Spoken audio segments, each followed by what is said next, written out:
flex. The livest one in the section. Fit the runner, boy, you nigga, no question.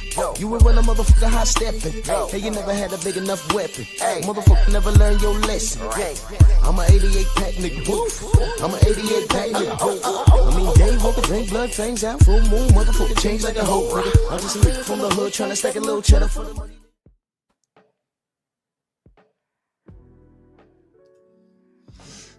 Good morning. I'm a little early this morning because there's a lot to unpack here. I don't know if I could do it in one show. Plus, I got somewhere to be. But by now, y'all all know what happened. And I was going to talk about the Al Heyman and Floyd Mayweather and the $340 million lawsuit. I might do that tomorrow. I might. But once again, these devils attacked my brother, Deontay. And I'm upset. I'm pissed off. And we're going to address it. And I'm going to break down exactly what happened. And I'm going to tell you something.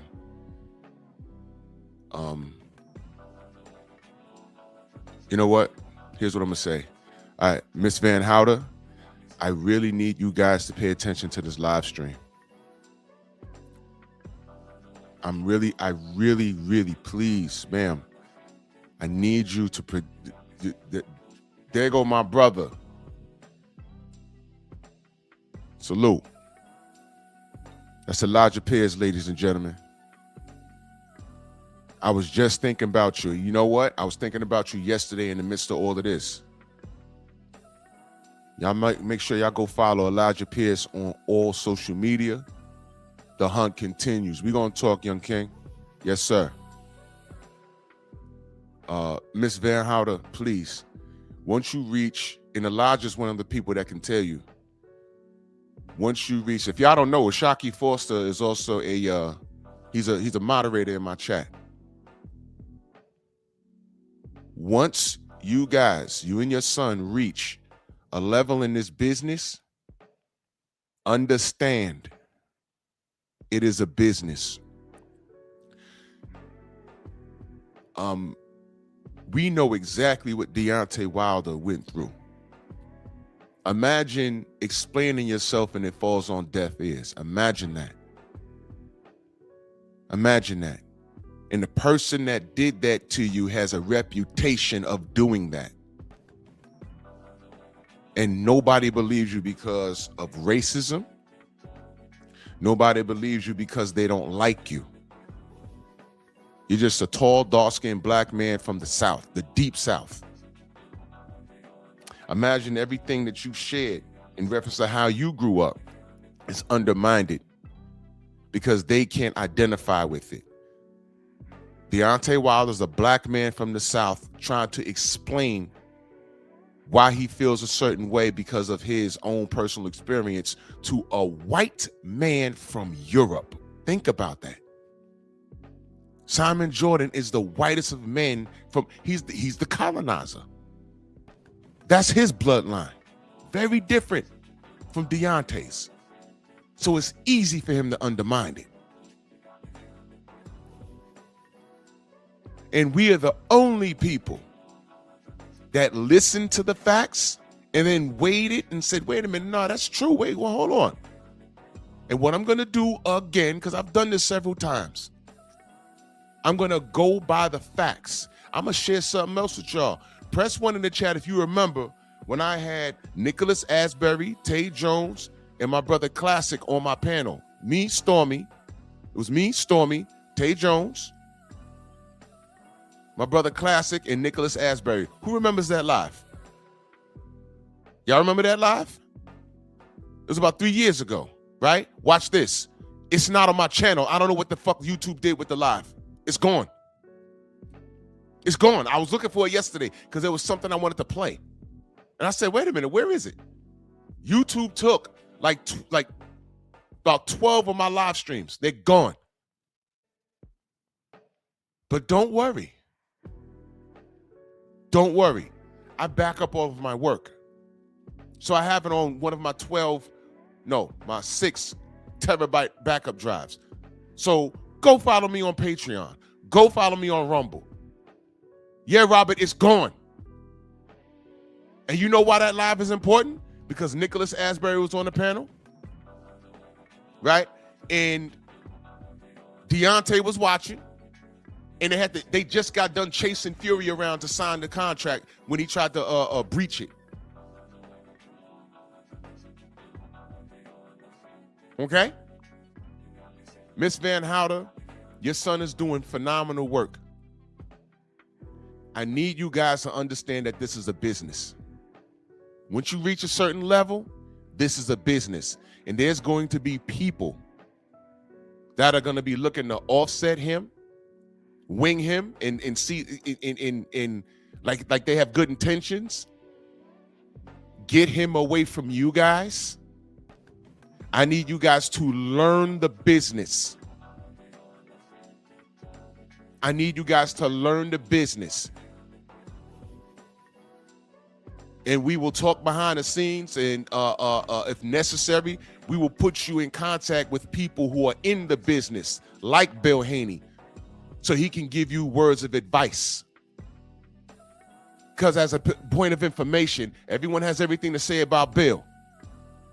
Prez was just up here yesterday saying the PBC runs boxing, couldn't explain it, right? No, you just unconditionally love the PBC because your buddy Tank was there. But look at Tank with his 7-fight deal, that was a lie. And then the PBC, their business model ran out.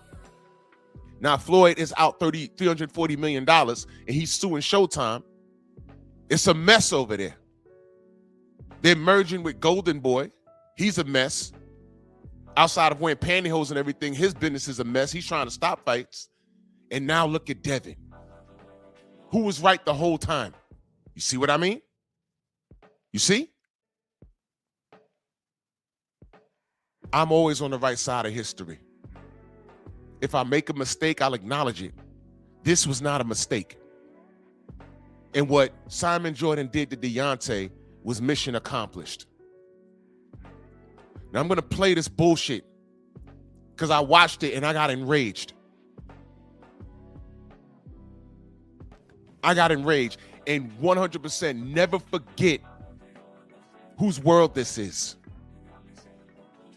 And I say this respectfully because there's a lot of white people that watch me, but they understand. There's a lot of mixed people that watch me. They understand. When you mix in your personal experience with the real world, do you think Simon Jordan, who grew up in the UK, well, I guess he did, but he's a white British man, do you think he could comprehend what any black American below the Mason-Dixon line has gone through? Do you think he could come outside of reading it? It's not his experience. He says, oh man, that's bad. Oh, that's bad. But you never lived it, dummy. Well, it can't be that bad. It's 2026. Yes. There's still sundown towns in America, bruh.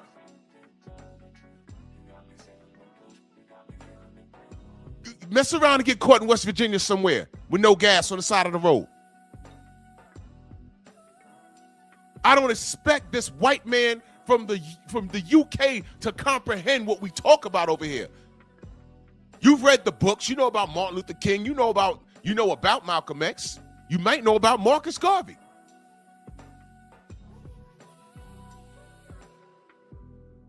You might. But what happens when the system tries to suppress your history by saying, hey, that was then, this is now? When you pick up your kids' social studies books and it says Africans came to America by migration for a better way of life, and you're thinking, what, the Africans in the 1980s, the 1990s? What do you mean?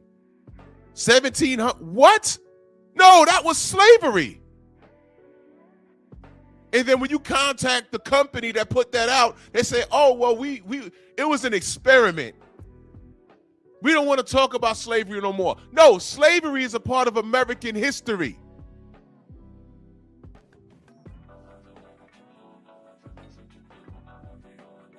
It's a part of our history. Why is everyone trying to suppress our history? But they'll bring up the bad parts. Oh, do you know that not all slaves were kidnapped, some were sold? There's an explanation behind that. We talk about a white cop killing a black person, shooting him in the back, non-violent. And we say, hey, man, that's wrong. And then here comes some asshole. Yeah, but the black on black crime in Chicago. I don't identify with black on black crime. I don't identify with Chicago. I don't live there, and I'm not shooting people and robbing people. I'm talking about this. Don't put all of that on me. I don't identify with any of that. So what I saw from this buffoon yesterday, and he was being so calm. Now let me ask you a question. Deontay lost to Parker. That was just a loss. That's it. That's all it was.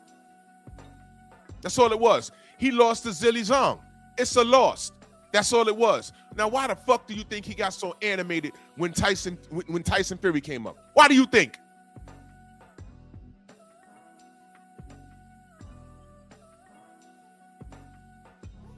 We don't abandon ship over here. Broke my heart when Deontay got knocked out by Zilly Zhang, but it was clean. Was it not? It was clean. No excuses. When he lost to Joseph Parker, wrong strategy. It was clean. Parker didn't pop dirty. It was clean. No excuses. We're still here. That's my brother.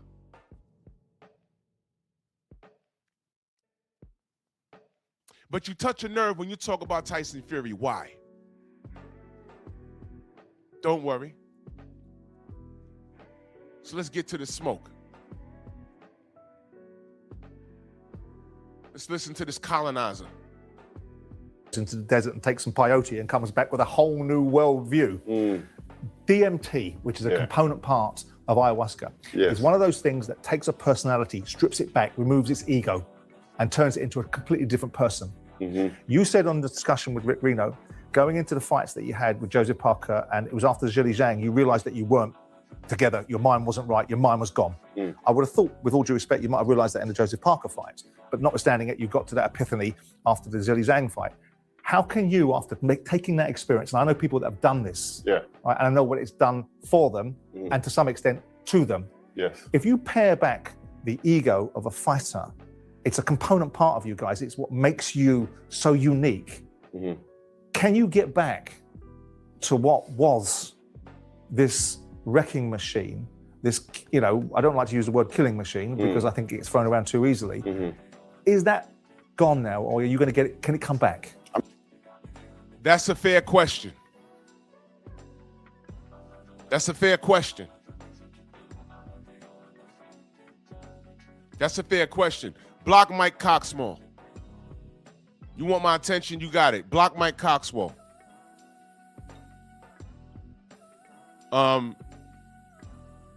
That's a fair question. There was nothing wrong with that. I mean, it's in me.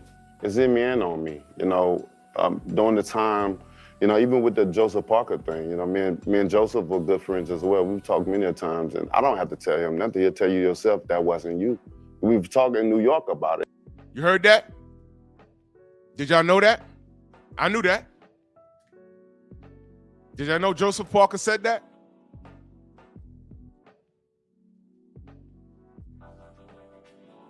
Did you know that? As a matter of fact, I got something for these clowns. Hold on a minute.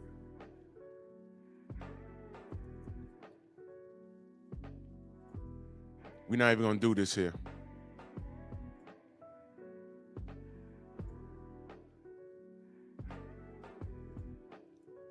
Sorry, but not sorry. If you're new, BFTB, salute. If you're new, continue watching. You just can't comment unless you've been subscribed to me for 5 days. All right, because we're not going to play this game this morning. We're not going to play this game. I'm setting it up on all my channels. Now, if you start, and I want y'all to understand, if you start trolling, just understand the troll's been subscribed to me for more than 5 days, more than a week, 5 business days. I'm setting that up right now on all my channels. Because I'm not gonna be I'm not gonna be hold on a minute. I'm not gonna be disturbed doing this. Magically, I start talking about racism, and then the racists show up. All right, so there you go. Now, if someone starts trolling, you know they've been stalking me for more than 5 days. And this is how sick people are. All right, but let's get back to it. So he just told you that Joseph Parker told him, yo, that wasn't you in there. We knew that. But don't listen to us. But that's the point, isn't it? Yeah, for but sure. That's directly must be correlated to this Zen-like. I want you to listen to how Simon Jordan is talking. Very friendly. I'm very friendly. I'm here just to ask questions. I want you to peep. Navel gazing experience you went on to for whatever reason you did it, probably to do with your personal life. But it has nothing to do with ayahuasca. That's the thing about it. It has nothing to do with ayahuasca. Ayahuasca didn't take me out of my zone of thing. You know, ayahuasca actually made me feel better. You know what I mean? It actually made me happier. I've said that before. But that's its job, because it strips you back. Yeah, it made me, and I needed that happiness in my life at that moment in time. You know, ayahuasca, you don't know what you're gonna get. You don't know what you're gonna get when you do it, but you will leave with everything. Y'all don't know what he's talking about. It was just a simple form of therapy to try to get his mind right. That's all it was. Let's move on. And you need, that's for sure. And I'm looking to do it again as well at some point in time. You know, it's a beautiful experience. You know, come on with you. Come on with it, bro. It'll be beautiful. You know. You too. Derek said, "I'll do it with you." More on Derek in a minute. That would be absolutely nuts. But listen, we talked out in Dubai, and you talked about that not being the reason for you losing that killer instinct. Not at all. But you said that it was more about your personal life and the betrayal that was going in and around you, not just in the boxing world, but with family members, etc., etc., etc. And that's all behind you now. So we'll see the old Deontay Wilder. Is that the case? That's what we're looking for. You know, I don't want the old Deontay Wilder. I want the new one. All right. And what is the new one? Well, we have to find out and see. That's the whole thing, you know. That's why I think this is the perfect opponent for me to reveal that, you know. I feel different, you know. I even sound different. My mindset is different. People really don't know what I've been through because I don't. This is the part now. This is the part, and I'm gonna point something else out. Watch this. Go. I'm gonna play it. Go ahead. Express myself in my personal life to people, even when people, like I've said, 99% of the things that have been said negative about me is not true. Because people don't know me in that sense. When I box and after a fight, I'm MIA, nobody hear of me. I'm barely on social media. I don't really do that. When people say things about me, I don't take initiative and use my platform to come out and defend myself. Now, right there.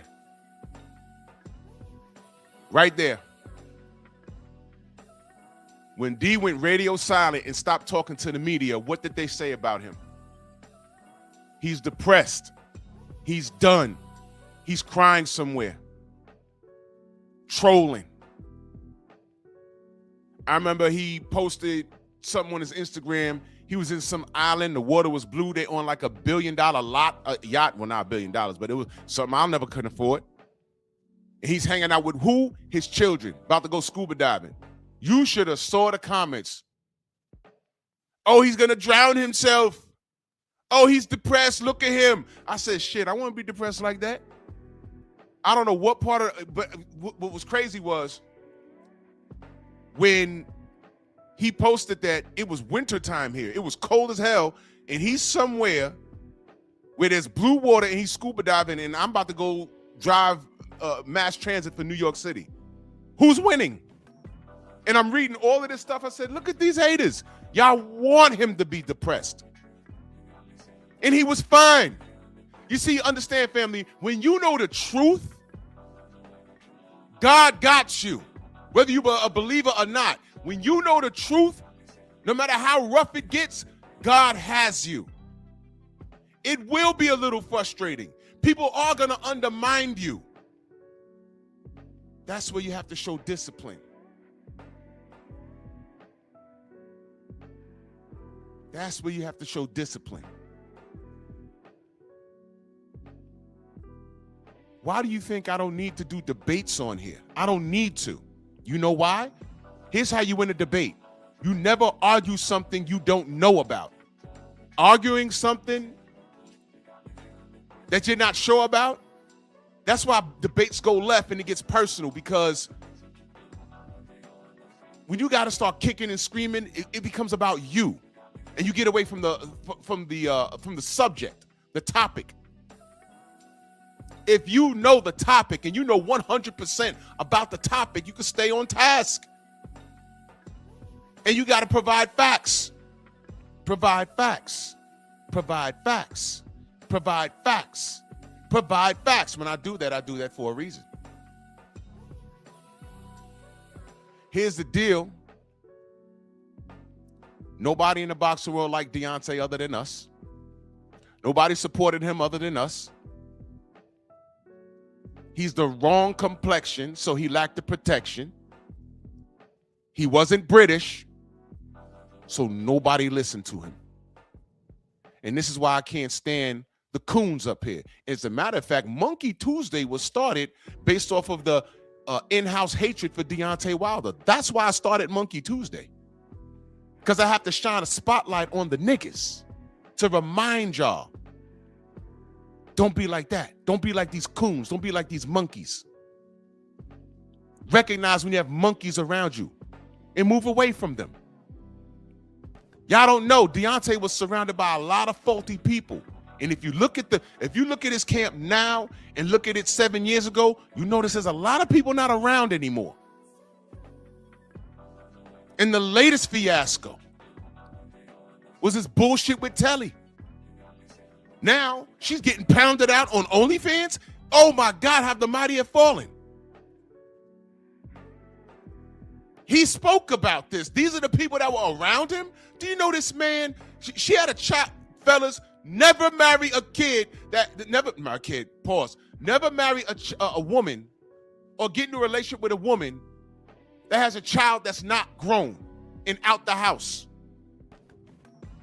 Grown and out the house. If she's grown and out, if the child's grown and out the house, you still got to be careful with that. Do you know that Deontay put her fucking crumb snatcher on his will, meaning that if he dies, that little nigga gets a portion of money? That's how much he loved that girl. And what did she do? She got him for like $400K or something like. Y'all saw the interview. I had to turn it off. I was like, man, I was getting annoyed listening to it. But I knew some of this shit. But I'm not at liberty, because remember who I talked to, but I'm not at liberty to put anything out. Because I was just listening like, oh my God, he's dealing with that? Oh shit. All you can do is pray for Champ. But now that he did that interview with what was it, with Nazi, a cigar talk, you're hearing it. Now imagine trying to get ready for a fight. He's dealing with this bitch, stealing money from him. And now that he's gotten rid of her, she getting pounded out on OnlyFans? Yo, listen. Let me tell you how stupid Telly is. Because I can say this shit now because it's over. Let me tell you how stupid she is. Modern women say they want a man that's a certain height. He has to be above 6 feet, above six figures or above, and above 6 inches in the pants. Now, I don't know what he got going on downtown. That's none of my business. But the other two, he's winning. He's a millionaire. He could fight. He's an athlete. He's well known. He checks all the fucking boxes. So much to the fact where you could look past, if he's not packing in the pants, you could look past that, right? He helped her start her own fragrance company. Remember that? She still cheated, y'all. She still cheated. She found the man that checked all the boxes. She still cheated. So when I get on here and start talking about modern women, I'm not talking about women that think outside, because not all women think like that. But she had it all. D don't live in an apartment. I understand he has property. I know, you know what? Ask the general. He been to the property. Ask Black Fight Fan and CC. They've been there. I ain't been there. Ask Tay Jones. He's been there a bunch of times. Ask Willie Lowe.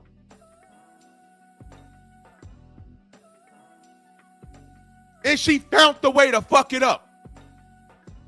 If that was my daughter, I'd probably disown him. Like, what are you doing? You had it made. All you had to do was F your husband and remain loyal. That's all you had to do. And she found the way to F it up. The world is not enough. So he's dealing with all of that. He's dealing with the turncoat fanatics he could deal with. But when you let someone into your life and they do that to you, it's devastating. And he had issues in the camp and everything else. And he got to train for a goddamn fight.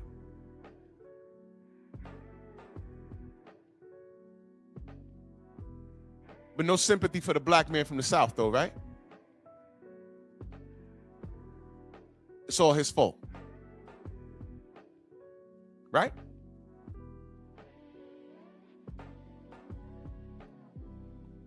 You know, we all got love for Roy Jones.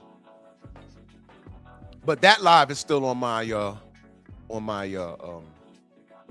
YouTube didn't snatch it. I don't know why they took, but I'm gonna find it and I'm gonna upload it on Patreon. But the Roy Jones live stream is still up. And he called in and we had a conversation. And salute, because the late great Kurt Sugar was on the panel with me and Stormy. But I was disappointed when Stormy asked about Deontay Wilder, his situation. And Roy's response was basically, it was Deontay's fault for not having the right people around him to check Fury's equipment and check the water. And that was pretty shocking. Because at this point, I'm thinking code. Now, regardless of whatever personal thing they had going on, you know, I didn't know until after the fact. They had some sort of personal beef. You know, personal bullshit aside, I don't want to see a black man lynched from the tree. Virtually, if you understand what I'm saying. Deontay Wilder learned a lot of lessons. He built the plane as he flew it. He was way too trusting, and he had to find out things the hard way. And that's unfortunate because he ran into Tyson Fury, and listen to what I'm saying carefully. He beat that man. He beat that man. Now, I know he has something to say about the third fight. Don't worry, I'll disagree. He beat that man in the third fight too. He beat that man. If you remember in the third fight, we was coming out of the pandemic. Tyson Fury said he had COVID in the camp.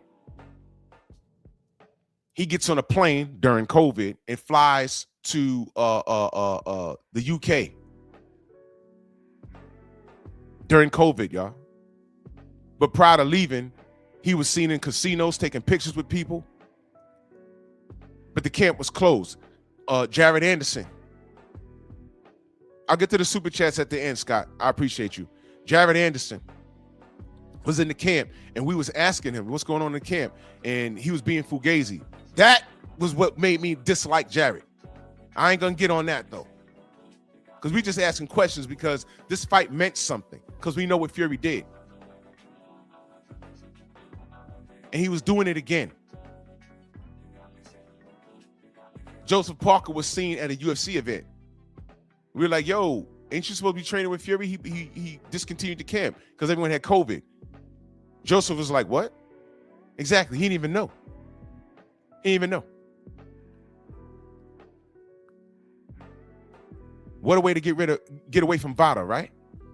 Then he comes back. I'm at the fight watching this motherfucking round 11 bounce around like it's round 1 after getting dropped in the 4th. And by the way, Russell Mora, he blew the fucking 10 count. Ask Andre Ward and Lennox Lewis, who was ringside.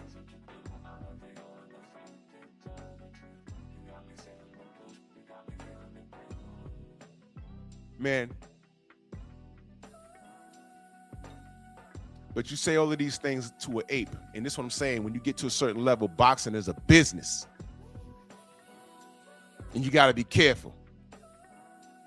And you say certain things like this, you can't have these conversations with casuals because they don't have an attention span. Remember, the average casual or born in the 2000s or probably late 90s They didn't start watching boxing with a critical eye until they were about maybe 2015. And their introduction to the sport was a tattooed freak like a Tank Davis. Or, oh, he lives on my block. Oh, I like his jeans. You can't talk to people like that about this. It's literally like talking to a 10-year-old, trying to explain astrophysics to a 10-year-old. Now, unless he's a fucking genius, he don't know what you're talking about. And he doesn't have the attention span. He wants to go play in the park. Oh, these kids don't want to play in the park. Give them their iPad to distract them.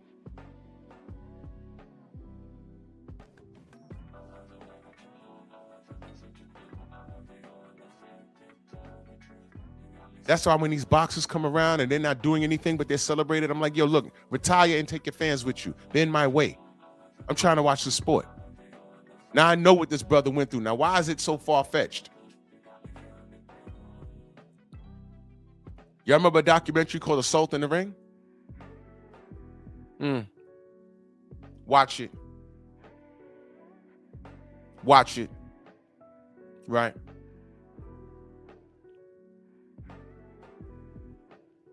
Let me get back to the smoke. Which leads speculations about things nobody really knows, so they only taking what is being heard or told and not doing homework. They're also taking what they see, mate. So if they see you go into a fight and they expect what they've seen previously. Correct. And they see you walk into Joseph Parker, and I made this comment, and you're not going to like me for it. I made a comment about Prince, the artist, who was normally the artist formerly known as Prince. And I described you as the fighter formerly known as Deontay Wilder. Because what I saw in the fight against Joseph Parker and Zhilei Zhang was a fighter that was gone. He was. There was nothing left. He was not there. When the bell rung, it was like a hip. Now watch this. We said that right here. Stormy said that. He said when the bell rung. Look, y'all don't know strategy. If y'all don't follow Stormy B, man, there's something wrong with y'all. When the bell rung, D did something in round one, and he says no, he can't win like this. The fight barely started, and I saw it too. Go subscribe to Stormy B, man, if you want to understand the sport. He's probably the most educated boxing content creator on YouTube, but y'all don't like boxing. Y'all like bullshit. Gnosis state, I would go back into something like, I don't understand it, you know what I'm saying? But he's telling you there was something wrong. My thing is what confuses me with people. And let me be clear. He's admitting that there was something wrong with him mentally at the Parker fight. Now follow the bouncing ball. You know, especially in boxing, you know, all my career, they say, oh, he can't fight, he can't do this, he's not good or whatever. And then fast forward to this, it's like we want him to go back how he used to be. You hear that? All he got is a right hand, and that right hand was knocking people sideways. Now he went and got quote unquote help, changed up his skill set, and now you motherfuckers want him to go back to being that guy that you didn't like in the first place. In other words, you can't win for losing with these people. That's why you always do what works for you. Fuck these people. And as good as you used to be. What is it? Was I good or not? That's what I'm trying to understand. So are you in a position where you think now that you will be the best version of Deontay Wilder because you want the best version of Deontay Wilder? Because when you beat him, Derek, in your mind's eye, you want to beat the best version of Deontay Wilder, don't you? Me? Yeah, you. Listen, I want any Deontay Wilder, but I prefer the other, this new Deontay Wilder. Calm, sage like navel gazing way.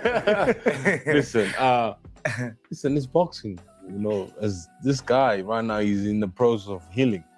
You know, if you understand, he's been healing through this podcast, saying his problems, and that's cool. That's part of healing.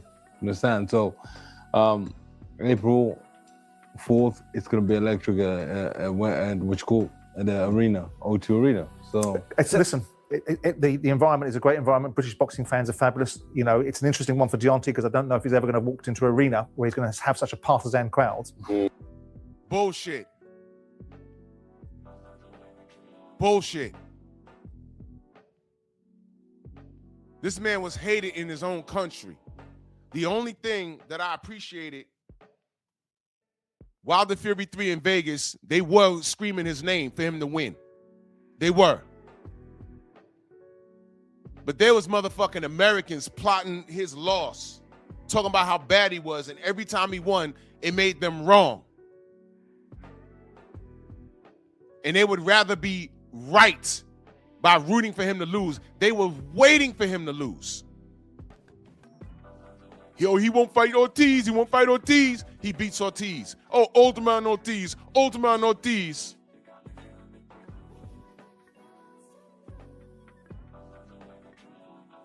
Then y'all threw Ortiz out in the trash, man. But whatever, man. Let me get back to this.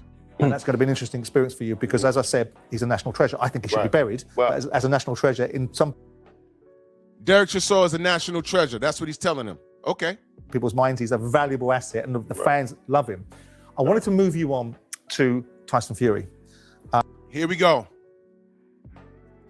Here we go. Now, let me explain to you what's about to happen. That shit over for now. That shit over.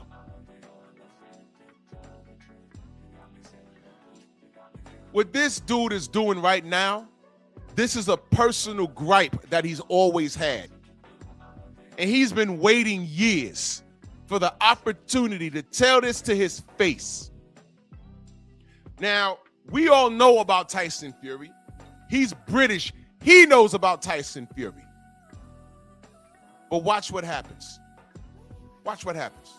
I don't want to talk about him. No, you can't. Now, already, he just said, I don't want to talk about him. Now, Zhilei Zhang was brought up. It was a KO loss. He had no problem talking about that. Joseph Parker got a decision on him. He had no problem talking about that. The prior fights in his career and his things going on mentally, he had no problem talking about him.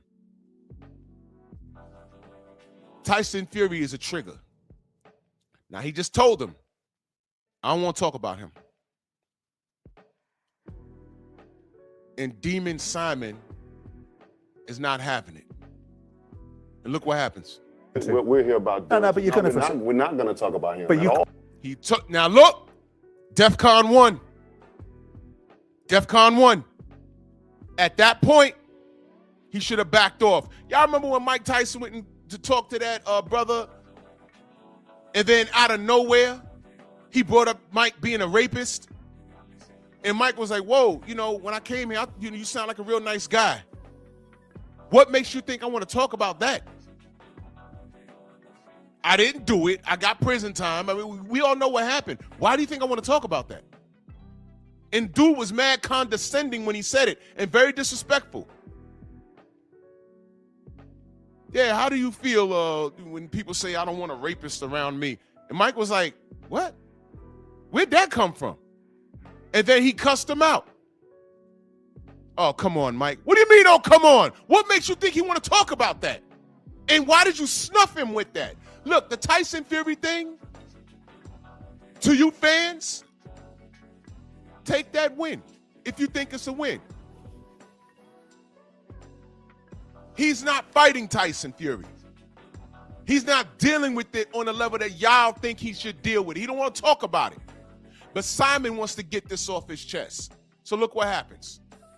Oh, But as part we're of not going to talk about him at all. DEFCON 2.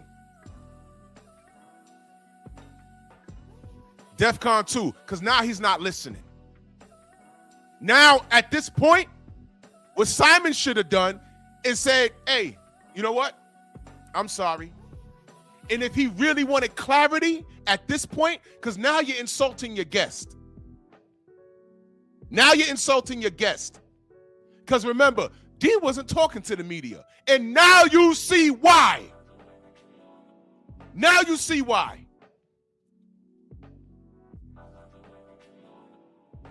Show some respect for your fucking guest. Because this is wild. When AJ lost to Usyk the first time, he's crying on the podium. He doesn't know what to say. He's throwing belts in the ring. And they babied him. Oh, poor AJ. You'll be back. They babied him, and I said, yo, he's a grown-ass man. It's a loss. Tay Jones in the building, salute. I'm going to get to that because Derek Chisora stood on business. Derek Chisora stood on business. He did. So now we at DEFCON 2. D done told this motherfucker twice. I don't want to talk. At that point, he should have said, okay, but if you wanted personal clarity, you talk to D behind the scenes. Hey, man, what happened with the Fury thing? Because you said the suit was heavy or whatever, and have a conversation with him if you need personal clarity. What he did here, he thought he was doing the public's work.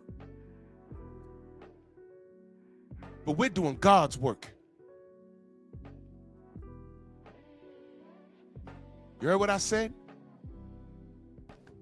This devil thinks he's standing on business. Everything he's saying, we address. That's how I know these fools don't listen and they hear what they want to hear. Here's a quick question. How many times has Talk Sports done a hit piece on Daniel Kinahan and MTK Global? Because I don't know. I don't watch them. If there's anybody in the UK watching me right now and you're subscribed past 5 days, how many times has Talk Sports done a hit piece on Daniel Kinahan and MTK Global and how all those fighters caught up in that could not come to America due to them being signed to MTK Global? Josh Taylor got caught up in that. And I guess he had the lawyer up before he came over here and got beat up by Teofimo Lopez. He was caught up in that. Savannah Marshall, was it Savannah Marshall? Caught up in that? There was a lot of fighters. They had a whole roster over there. When we was in Vegas, everybody that had an MTK Global shirt, I knew they were British. That company's gone. How many times has Simon Jordan mentioned that there's a $5 million bounty on Daniel Kinahan's head? Scott in the chat says they never mentioned it. You see? I'm just asking. Because that's the inconsistency. Now he's drilling my brother about something he don't want to talk about. Now you know it's a trigger. Why you want to upset your guests? Back the fuck up, man. And I'm going to tell you something else. You see D's face? With this conversation, and I say this respectfully, and y'all know I like Derek Chisora. Y'all know I like Del Boy. Y'all know I like him. I met him when he was out here. He was a little tipsy. He was a little tipsy. But I always liked him. I don't care how many losses he got. War is his name. Yes. He don't duck no smoke. He's a Hall of Famer. And like I said, you can go to Hall of Fame and you don't have to win all your fights. But Derek Chisora is about that action. He's with the shits. So I respect it. But this right here, hey man, in my opinion, this got Bermain Stavern vibes written all over it. Because now he done turned into the Bronze Bomber. This is what you did, man. Where you tried to offset him because this shit went viral. And you should read some of the comments. There are a lot of people supportive, but you already know what other cats are saying. But just watch. Understand that. No, fair enough. All right then. So now you said fair enough. Look at his fucking, bro. Colonizer. And he's talking in this condescending tone. let's move on. It's all about Derek Chisora, and that's it. I understand that. You understand that, right? Let me explain something to you, man. Let me explain something. Let me put this up. Tay Jones been telling y'all for how many years? We got the paperwork. He got the paperwork. But it wasn't Tay Jones' job to put it out. See, now things are coming out. This is going to be one big I told you so. We don't know what we're talking about. All right, we're going to see. Now, this is what you call verbal judo right here. Y'all don't know what that is. Some of you may, but y'all don't know what that is. What he's doing now is he's playing games with words. Because he thinks the brother's stupid. Now, this is where I get mad because he's trying to insult his intelligence. He already done told him, fair enough, fair enough. That means it should be the end of it. And look how he makes a lateral move. Because at this point, he's insulting Deontay. Listen. The only back, baby. The only y'all reason, understand that? You better be April the 4th is going down. The only reason at the O2, you better be there. Fabulous. You'll be a square. The only reason I mentioned it is because. Why are you still talking? Okay, just listen. It's part of the shtick that goes with you. Shtick. There's your insult. It's part of the shtick that goes with you. Now, mind you, he's been waiting to get Deontay in this position on his show so he could say this.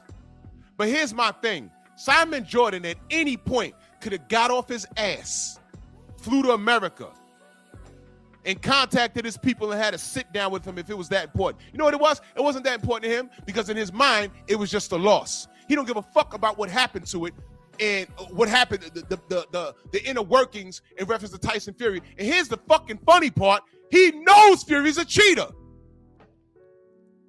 But everything that Deontay said about that Fury fiasco, he just referred to it as shtick, and he snuck that in there. Y'all didn't even fucking peep. Y'all not even peeping this. He said it's part of the shtick with you. So now we're not talking about Fury, but we're talking about Fury. Peep this. And I missed you first time around when you came in here 3 years ago, when you were in your pomp 4 years ago doing Bomb Squad and all that sort of stuff. No, you didn't miss him. You didn't care to talk to him. Say what it is. You didn't like him. How could this guy with limited skill, with a monster right hand, get this far? Nobody missed Deontay when they were in the UK. How did you, Simon Jordan from TalkSport, how did you miss him? You didn't make time to talk to him because you didn't like him. You made time, y'all niggas made time to fly out Mark Breland. Y'all remember that? Mark Breland got fired. He was in the UK 3 days later. Done talked about Deontay when he came back. He said, oh, I think I got set up. And I'm like, what is he talking about now? Oh, I told them I didn't want to talk about Deontay when I was there. Well, then why'd you talk about him? As soon as they brought him up, you should have said what D's saying right now. I don't want to talk about him. It's over. I don't want to talk about him. But you did. And you kept talking. And then these low-life niggas over here had Mark Breland's 17, 18-year-old son on various podcasts talking shit. In 78, the classy man that he is, he said, don't anybody respond to him. That's leadership. He said, nobody respond to Breland's son. Because you know what the truth is? And Tay's in the chat, he'll tell you. His son wasn't even around like that. In fact, when they had like family get-togethers, Mark Breland wasn't around like that. He just wasn't around. So he didn't know his son, so how his son beefing? His son is only mad because his dad got fired. Leave him alone. He don't know shit. Leave him alone. Mark Breland's the one said, I never gave him any water. In Wilder Fury 2, he had a fucking fresh bottle of Dasani water. A fresh bottle of Dasani water. The nastiest water on planet Earth. But you ain't give him no water? What are you talking about, man? They're going to tell you, he's telling you. The Brelands weren't around like that. So I don't know what his son was doing. Look, I don't even know how that happened, bro. But the LDBC didn't even respond to him. Now listen to this damn devil. And I've always wanted to have a conversation with you because you've made observations about Fury. I have my own views on Fury. And you've called... There it is. You see that? I have my views on Fury. You know what this sounds like? Y'all know how people come in here, for example, and they say, man, yo, I'm a Devin Haney fan, but as soon as they say but, you know it's a problem. I'm saying I'm a Haney fan, but, you know, he got pillow fists. But I like Bill. I like Dev. But, you know, Dev run too much. He grab too much. But I like Bill. I like Dev. But, you know, Dev ain't got no power. But I like Bill. I like Dev. Man, shut up, man. Where you from? Baltimore. Shut up. Shut the fuck up! Shut up!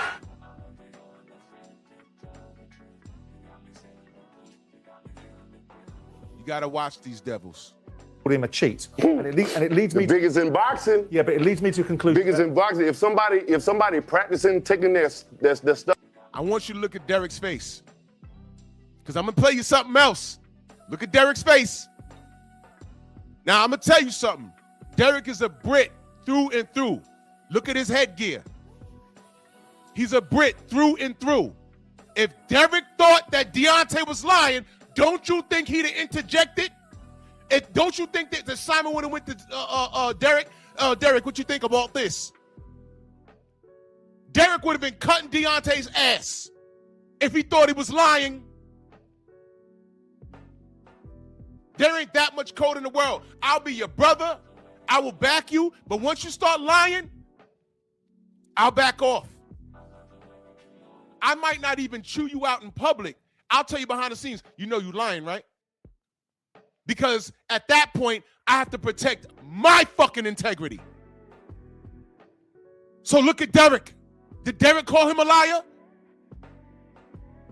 People watching this, y'all gonna say, oh, well, you know, he's not gonna say that. Give me a minute. Give me a minute. Stuff out of their gloves in training, what you think they're gonna do in the fight? Yeah, but that's all I gotta say about it. You told about the gloves? Yeah. Give me a minute. I want to put something to you about you, right? And Fury. Now, never mind what he said. Now he wants to go, because did Simon Jordan never once say, hey, man, you know, you right about the gloves. I know Fury's a cheater. Disregard that. Now he's saying, I want to talk about you. Well, you is the victim. Deontay's the victim.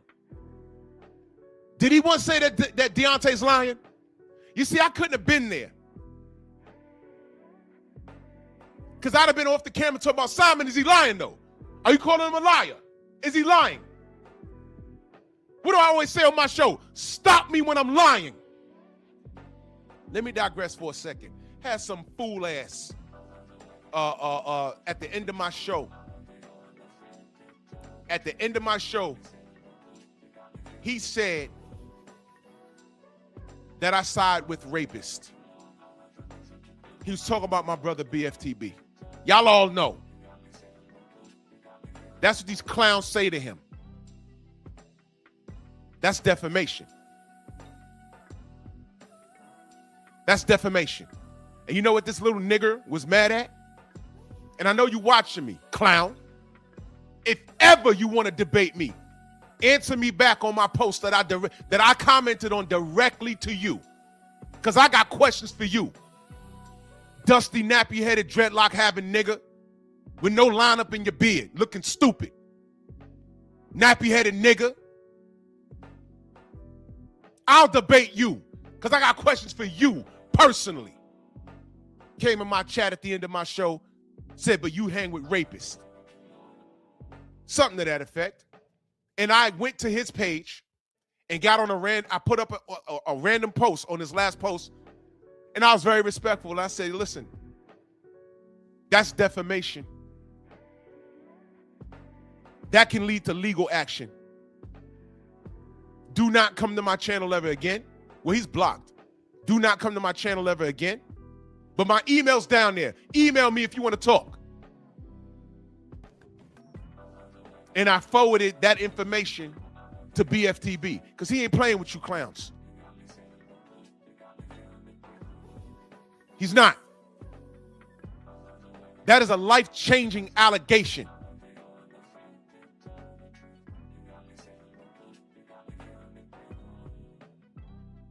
So Blue Blood puts up a video, and I commented. It was a Tank Davis video.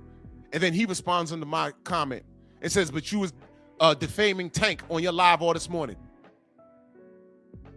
Where's the lie, though? Do I lie on Tank Davis?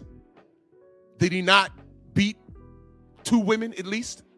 2 caught on video.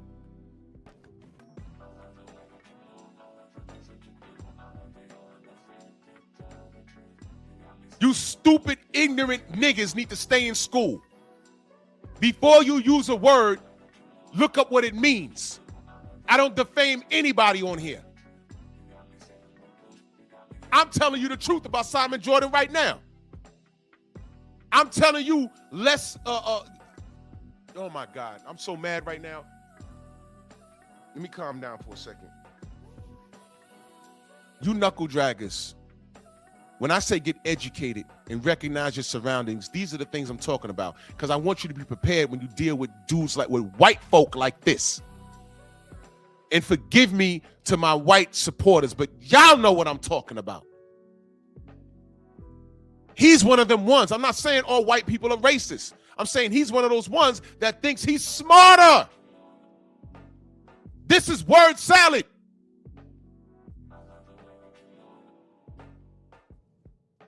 So I told that little knuckle dragger right now, I didn't defame anybody because I don't lie on Tank. I don't need to. All I got to do is say, look, he has to go answer that warrant in Baltimore. Am I lying? Now, here's my opinion based off of the fact. He shouldn't be in that situation. He should be in the gym. Am I lying? Or do you not like what I have to say? Why you always talking about Tank? I want him to get better. I said yesterday, have you ever considered that I want what's best for him? Have you ever considered that I'm mad because every time I hold him to a high standard, he fucks up? You ever considered that? Like a lot of black people? A lot of black people. How many black people we've supported and then they just can't get right? You're like, oh, man. Again, Mike? Again, Tank? Oh, man. John Jones. Oh, man. Again, you popping dirty? Oh, man. Didn't he have a hit and run and left the scene but went back because his drugs was in the car? Oh, man. So talented. Why is he can't get out his own way? What, I'm not supposed to talk about that? For these crackers to come to my channel, why don't you talk about this? I don't see you talking about your people. Well, I do. It's just that when I talk them up, you're not here. You just here when I want to hold them accountable. That tells me everything I need to know about you. I'll get to the super chats at the end. I appreciate all of you. Thank you.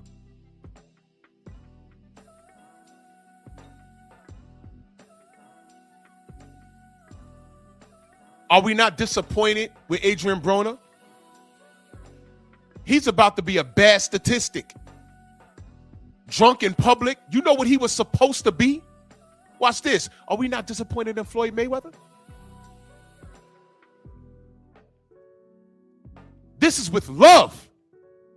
And a lot of you dumb niggas don't know what love is. When your parents whooped you, for those of you that had normal parents, they whooped you because they loved you. Every whooping I got is why I don't have a criminal record. When I became a young adult, a teenager, I wasn't worried about the police because some of my friends, they wanted to get involved in some illegal shit. And I sat there and zoned out, and I'm like, I'm not even worried about the police. I'm worried about me sitting in the precinct and my parents walking up in there. I'm worried about that ass whooping from them. Fuck the police, from them. I'm worried about my neighbors saying, oh man, that's that kid. And them looking at my parents crazy because of something that I did. And they worked so hard. Working hard, coming out of Harlem, out of real poverty. Moving up to the Bronx, giving me a better life. And I choose to get out there and do something stupid. Their name. What does your name mean? And then when I zone back in, they say, yo, you coming? Nah, y'all go ahead. I'm going to go upstairs and play some video games. And there it is. I honor my parents. My last name means something. But you niggas, y'all don't think that far. Every person, now I'm not going to say every person, every motherfucker that tried to get on my panel and justify Tank, they have speech impediments. Listen to them. Listen to them. They either have speech impediments, they have daddy issues, and they're not educated. They got kids out of wedlock, and it's normal. It's all dysfunctional nigga activity that I don't co-sign in the black community. And you want to come up here and argue me about this yellow nigga from Baltimore who can't get right, and all I want him to do is get right. And y'all say I'm a hater. Fuck y'all. You're not my brothers. But back to this. Nigga, you know who I'm talking to. Email me if you want to talk. Because it's not even, I guarantee you I'm old enough to be your father. This will be a lesson in life.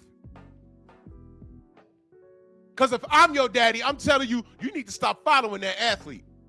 Because he's a train wreck, and I raised you better. And guess what, young man? I want better out of you. What you need to be doing is listening to what I'm talking about here, because I want to arm you how to deal with crackers like Simon Jordan. This happens to be the hook for it. So, and I say that with love. All I got to say about him. You talked about being cheated in that fight. You talked about water being spiked. You talked about your Game of Thrones outfit. He said facts. Now look, Game of Thrones outfit, shots fired. Listen to that. Listen to that. Listen to what he says. To be the hook for it. That's all I got to say about him. You talked about being cheated in that fight. You talked about water being spiked. You talked about your Game of Thrones outfit being too heavy for you.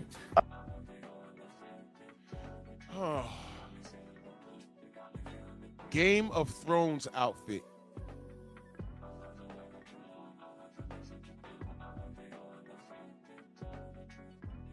Y'all know what that outfit represented. This dumb fucking cracker said Game of Thrones outfit. So now he's firing shots. Now, D told him twice, I don't want to talk about Fury. So now he segued over to everything surrounding the Fury situation. When he says Fury, he means the whole situation. And this motherfucker kept plugging at him and plugging at him. I keep telling y'all, Derek Chisora sitting there, he's the X factor. You know why? Because if D was over here capping him full of shit, Derek would have called him out. And I'm going to show y'all why I know that's a fact. Just keep watching. I didn't say that. You said it was too heavy for you. I didn't say that. He never said that. He never said that. He never said that. Okay, well, I might be wrong on that one. No, you are wrong, you asshole. And the information's out there. This motherfucker been waiting 4 years to do this. I want y'all to know that. Talked about the long. Now you see why D didn't want to talk to the media. Y'all took a journalist that said something because y'all, you know, everybody wanted to come in. Oh, wow, boom, boom, boom. You talked about a long count, right?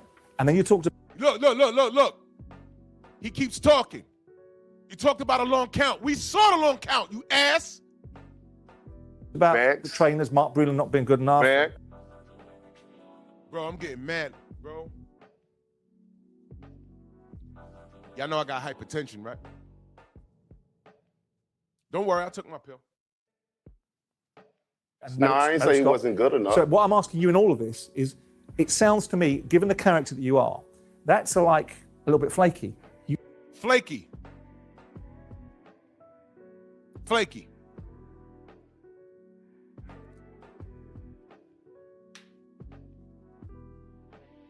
Sounds flaky.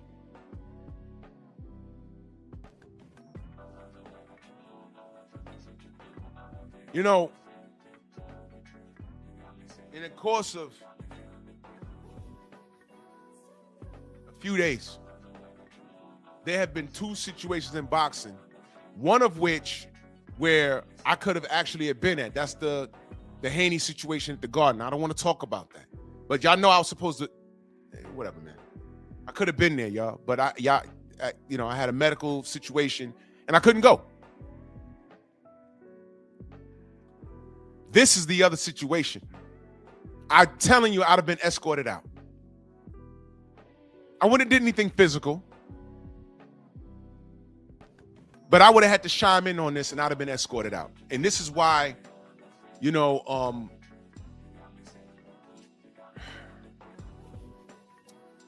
a lot of times I just stay my ass home because I know me. And the reason why I say that is because right here, this is not boxing. This has turned into a personal attack with a guy that he knows what he's doing at this point. This is an attack now. Flaky. And this is what he's going to say. He's going to say, I'm not a Fury guy, but, oh, I like Devin Haney, but, oh, I ain't got no problem with Bill, but, it's just like these trolls that get in our chat. But you know what? Let me get to these super chats real quick. I gotta calm down. Scott Linehan early in that super chat, he says, same with Tom Brady. Once retirement came, divorce soon followed. These women are incapable of love, yet men are called heartless. Exactly. You give these bitches an inch, they take a yard. And I'm not saying all women, because there are a lot of good women out there. There are a lot of good women in my family. But I look at what you single brothers got to deal with, and I pray for you. Shin C in that super chat, much love and appreciation. Thank you so much. Scotty back in that super chat, salute. He says, Drew, I must go salute you in the chat. Man, salute to you, good brother. Thank you so much. I appreciate you guys. This is turned into an attack at this point. I just want you to know that. And I'm telling you, that's why I asked you a while ago, how many times has Talk brought up Tyson Fury? Now, I have heard this dude talk down on Tyson Fury, but how many times was Daniel Kinahan mentioned? Because that Daniel Kinahan, MTK Global, Bob Arum thing, Mauricio Suleiman thing. Remember when Suleiman, when Deontay came to New York and said, I want a body on my record, and Suleiman said, I'm launching an investigation. What are you investigating?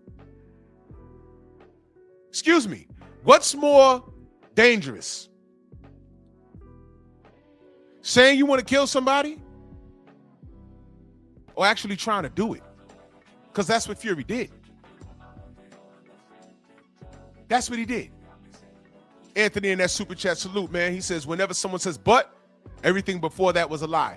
Thank you. Exactly. Exactly. Where was the WBC with this? Simon Jordan. This picture's viral. It's from the first fight. That's his fucking knuckle in the wrist, man. Right? His knuckles in the goddamn wrist of the glove. Ricky Hatton, pull me glove up. And let me say this. That man is passed. Yeah, I notice I didn't do any rest in peace. No. No. I don't celebrate it, man. You cut from this cloth, bruh. You were there, and I'll just leave it at that. Remember that statue that they made to celebrate Tyson Fury? If you're going to make a statue by Tyson Fury and celebrate him, just make the statue. Why you had to put Deontay on the floor? But Deontay ain't shit. Now, let me talk to you black Americans. Deontay ain't shit. He only got one hand. He's not an all-time great. But they made sure they put his body on the floor with Tyson Fury standing over him. And Ricky Hatton took that picture. I got it right here on my computer. I'm not going to put it up for y'all to see. It's on the internet. Fuck Ricky Hatton. Let's move on. You lost those fights, and those fights were lost. And you saying that someone like Fury cheated you in those fights. You saying someone like Fury cheated you in this fight. Now, how does that sound to you? Someone like Fury? Simon, Fury's a cheater. We have data on it. We have facts on it. But he didn't cheat Deontay at all. It was all clean. Someone like Fury. And then this nigga is going to turn around and say, I'm not a Fury guy. Why? Because you don't like how he fights, or, you don't like how he talks, because he is a gypsy. See, this cracker looks down on Fury because he's a gypsy. So there's some in-house white shit going on there. I ain't got nothing to do with that. But someone like Fury. And by the way, the person that told me about gypsies was a white person. To my knowledge, a gypsy to me, I only knew about them on Scooby-Doo, the cartoon. I didn't even think they were real people. You get older, you learn some things. And a white person told me, oh yeah, gypsies. They're the bottom of the barrel.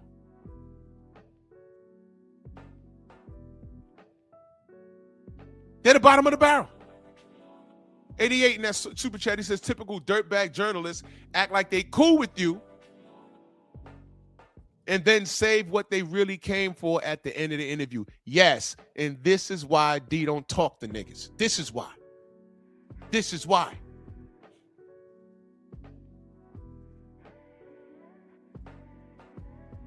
I think is kind of disappointing to me You can say about what you because want. I know the truth. I have the facts. okay. Understand that. We're now at DEFCON 3.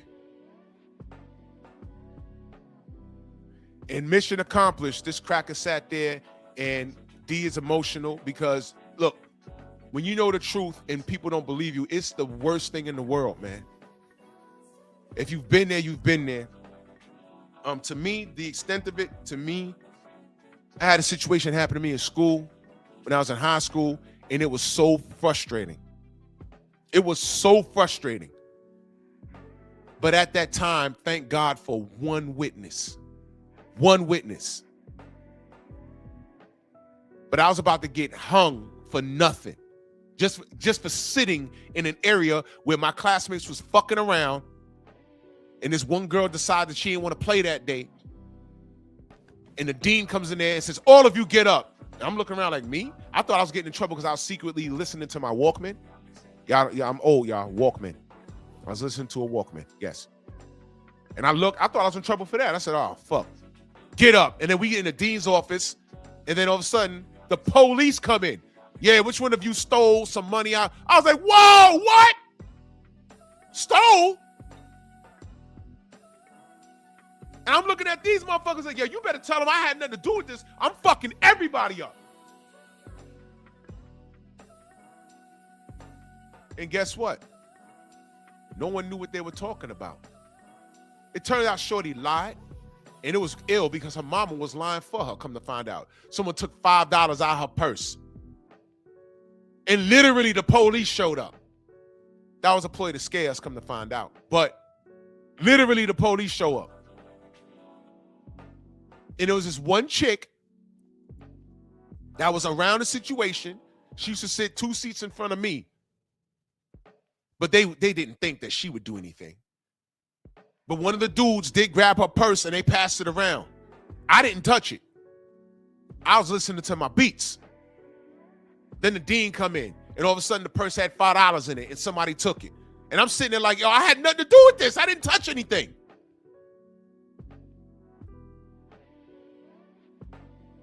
But they didn't take anything because there was no $5 in there. And if it wasn't for that girl, now they had to work that out. But that one girl says, nah, he wasn't there. He was doing something. He had nothing to do with it. Then they come in there, Reed, get up, get out, go back to class.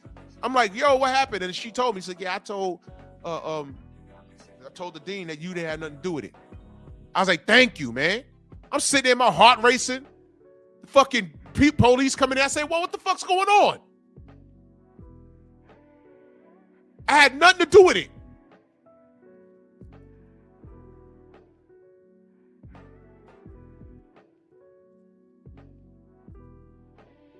That's what it means when you're telling the truth and no one believes you. It is a frustrating thing.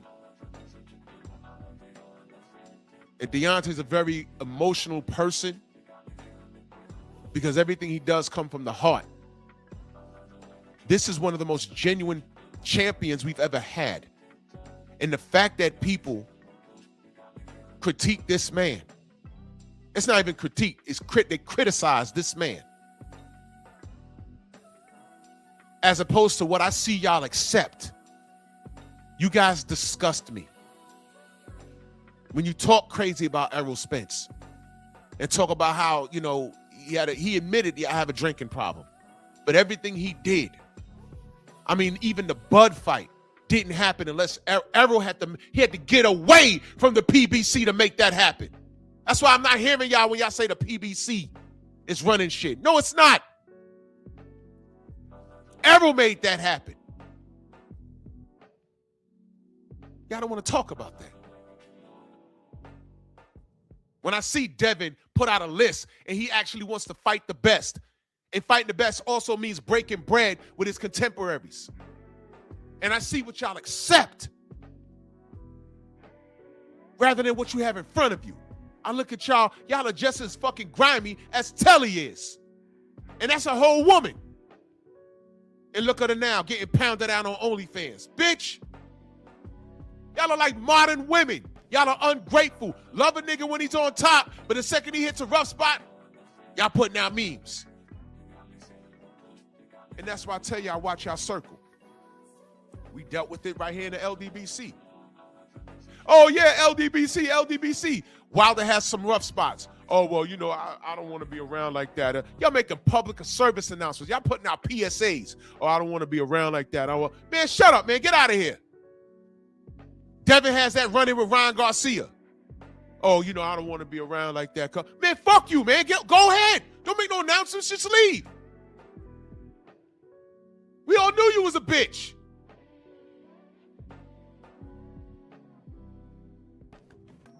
Time reveals all truth. And a lie is nothing but a long way to the truth. That's why I'm real careful about who I allow to buddy up next to me. I get a lot of emails. How can I get down? How can I get on your panel? Yo, bro, just show up. Show me your official.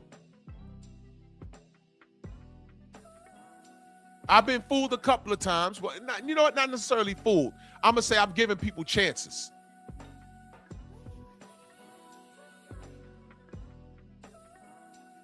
And they've showed me who they are. It took them a while, but they can't hide who they are. But other than that, real recognizes real. That's why I tell y'all, go subscribe to Coach Hudson.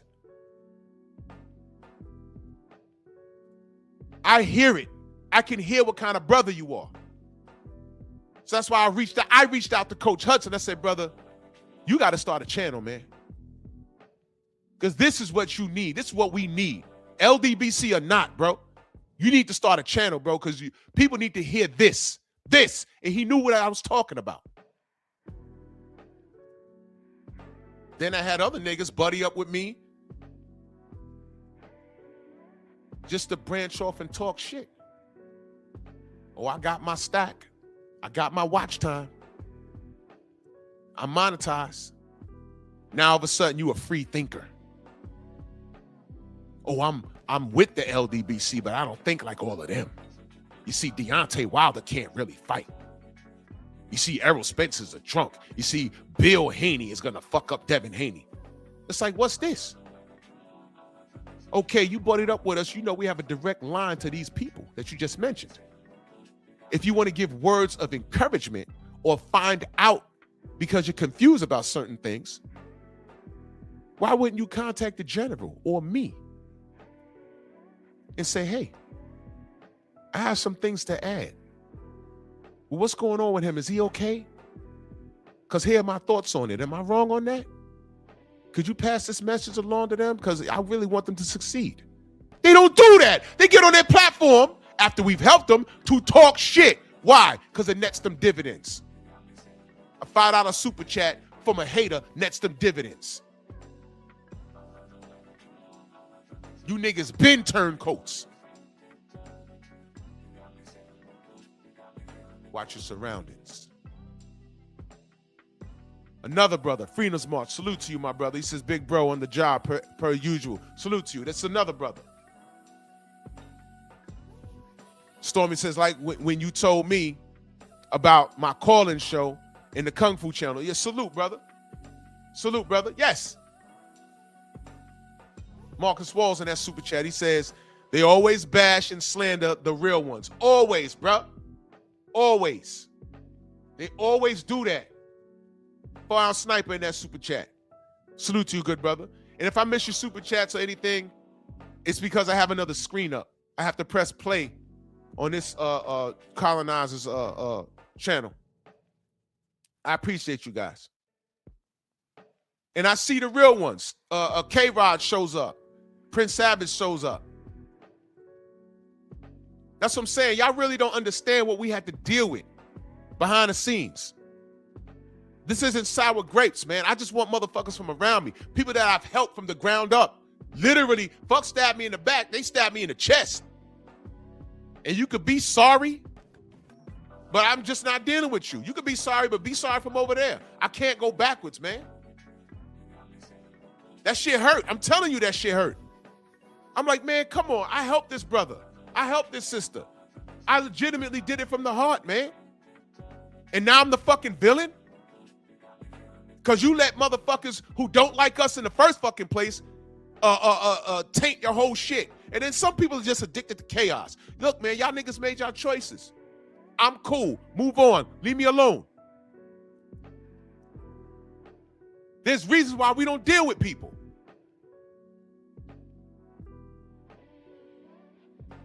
I never said anyone's name until they said my name. And trust me, I ain't do shit to them. It's just literally, I get out of bed and they're like, yo, you saw this? I'm like, why is he doing this? I thought him and I were cool. What the fuck happened? Oh, you're gonna listen to some third-party motherfucker who just made his channel the other day when some of these niggas could, no matter of fact, all of these niggas could have called me on the phone. Did you say No, I didn't. Where you getting at? Dick Blower Boxing 200? No, I don't know who that is. That channel was just made last week. Oh, this nigga here? I don't talk to him. He came over here talking shit, I blocked him. Now he ran to you. Yo, did you hear what Drew said about you? He was giving out subliminals. No, nigga, I don't do subliminals. And if I got a problem with you, I'll call you on the fucking phone. The sad shit is, at the height of bullshit, when I called this crackhead KQKC, he didn't answer the phone. You see? You need to get these trash-ass niggas from around you. I am not above a conversation. We're grown. All of this. Now you see, I'm showing you how this colonizer, I'm showing you what he did word for word. There's going to be haters talking about Deontay is wrong with this. But we're going to shut shit down. Watch this. I got the facts of it. No, fair enough. I got the proof. I got the people to tell it. And we'll look forward to seeing that. We'll look forward to seeing that. Look at that smile. We look forward to it, right? Now this motherfucker saying, well, why didn't you show it?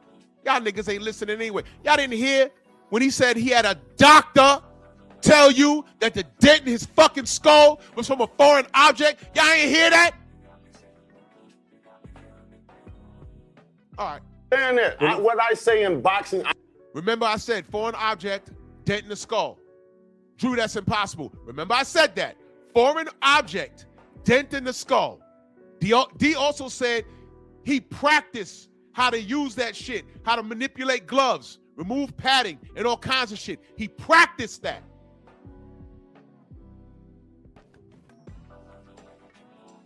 Did this cracker ever call Deontay a lie to his face right here? Just asking. I mean, and it's the truth. I risk my life for you's entertainment to see. No, absolutely. So why I ain't never lied about none in this business. You can believe why is it so hard to believe a black man than a white man? Here we go. Now we're gonna get to it. Understand me? Yeah, why is it so hard? Now you hear Derek. You hear Derek, right? You hear that, right? Business. To believe a black man and a white man. Why you don't believe it? Shout out to Derek Chisora. I almost don't want them to fight now. Shout out to Derek. Let me ask you a question. Yeah, go on. So we go there. First and foremost, it's got nothing to do with color. It has nothing to do with color. My ass. Yes. This whole country got something. This whole world got something to do with race. You think you pan out? You think you have a? You think you done had a great life? You think your life has been like mine? Listen, come on, you got one. Answer the fucking question, you cracker.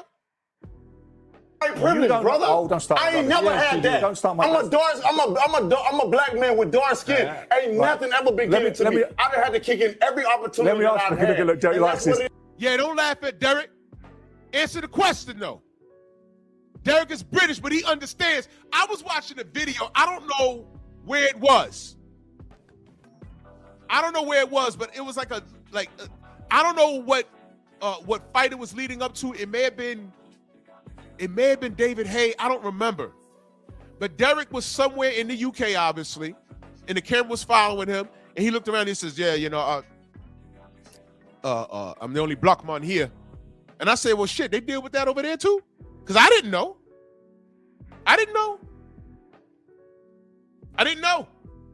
But he said it. It is. Y'all don't understand. Maybe y'all don't talk about this shit in this country. Yes, we do, mate. But when you get me in here, I speak the peace. I speak the truth. Well, let me ask you a question. Let me ask you. Yeah, go on. If this is about color, y'all got the wrong. Yeah, go on. If he's about color, y'all understand that. How is Derek Chisora then, out of curiosity, given he's a black man? a national treasure in this country then? Because I say all the time, the British boxing fans are different than these dumbass American fans. AJ gets love out there. Derek gets love out there. The Eubanks get love out there. The Bens get love out there. The boxing fan out in the UK is what the boxing fanatics used to be in America, like in the 80s and into the 90s. There's still dumbasses over there too. But the boxing fans in America are not, they're just not good. Coach in that super chat, he says, we ready this time, truth tellers, stand up. Drew is sounding the battle alarm. I'm on the job. We must make a clear line between stand-up man and a turncoat. I promise you. I ain't got to hold my tongue. Before I used to be diplomatic, I'm not doing it no more. If you want some fuck shit and it comes across my virtual desk, I'm calling you out. Because I've been telling y'all this for a long time. It's deeper than boxing. I keep saying that. But when you tell these niggas, these monkeys this, all of a sudden, it's, no, I just keep it boxing. I'm going to keep it boxing. No, you looking too deep. I'll keep it boxing. Yeah, watch. I'm telling you right now, when Shushu, because Shushu kicked the door in, watch now the next time he fights somebody Latin. They're already putting him in the same sentence as Monster Inoue. And I want you to watch how he's treated. I pray to God most of New York stands in the pocket for our brother. But watch the comments section when he starts doing interviews and he starts talking his shit and talking about, yeah, I'm going to get Inoue. Watch these niggas. Watch. I'm telling you, I know how this goes. Blade Brown in that super chat, salute to you, brother. He says, dude, need his jaw wiggled. Salute, Drew. I'm on the job. He do. But wait, it gets worse. My brother Brent Fox, I see you. Now, Pete. It's not about color. It's not about color. I swear to God, every racist says that, bro. Every black person that wants to run from the truth, they say shit like this. What you mean it's not about color? It ain't never been about color for you, because you've been living in privilege. You don't have the same issues that we had over here. I don't have the same issues that D from the deep South, bro. I was born in Harlem and raised in New York, in the Bronx. Thank God, man. I didn't know I knew what racism was because my family from the South. But I never experienced it until I left the fucking city. And it was terrifying. Because it wasn't 1960. I was like, oh shit. I can't wait to get back to New York. Even my white friends said, yo, bro, this country's scary. Because I do have white friends. They used to pop and lock and break dance on the cardboard with boom boxes in the 80s. So I could put you on the phone with my white friends and you think you're talking to a black person. And when they went to school around other white people and heard them talk, you know what it was like? You remember that movie American Me? With the Mexican gangs? I think that's what it was called. And you remember the blonde-haired Mexican? When he was in the yard and the white boys walked up him and said, hey, man, where you from? And he said, La Primera. He said, what the fuck? You sound like a spick or a wetback or whatever he said, and walked off. He was Mexican, but he looked like a white boy. That's what it was like for my friends. He said, man, I'm just talking regular. They're like, yo, they literally listened to him and said, why you sound like a nigga? Literally said that to him. Yo, you talk like a nigga. Oh, you from New York? Do all white people talk like that? Oh, you from the Bronx? You have black friends? Oh, was there drugs in your school? That's the conversation they were having. Blonde hair, blue eyed, y'all. And when they came back during the vacation, they said, man, this country's fucked. I said, what? He said, man, I have a nickname at my school. They called my boy Blacklash. I said, well, what do you do? He said, I gotta laugh it off. I said, why they do that? He said, because I sound like all of y'all. This is just how I grew up. blacklash? Oh. So do you expect Simon Jordan, who's never been below the Mason-Dixon line, the only thing he knows about what we deal with is what he sees on the news. And I bet you when he reads and sees it, he'll find ways to justify it. Hey, well, I understand that there's a drug problem in the black community, and there's the gangs in Chicago, and why don't the black people just not sell drugs, and why don't they just not sell guns? And man, shut your How come? Why can't y'all just not stay on your goddamn soil? Why can't y'all stay the fuck out of Africa and stop trying to use up all of our resources down there? Try doing that. Trail of Tears, slavery, Holocaust, King Leopold II. How about not doing that?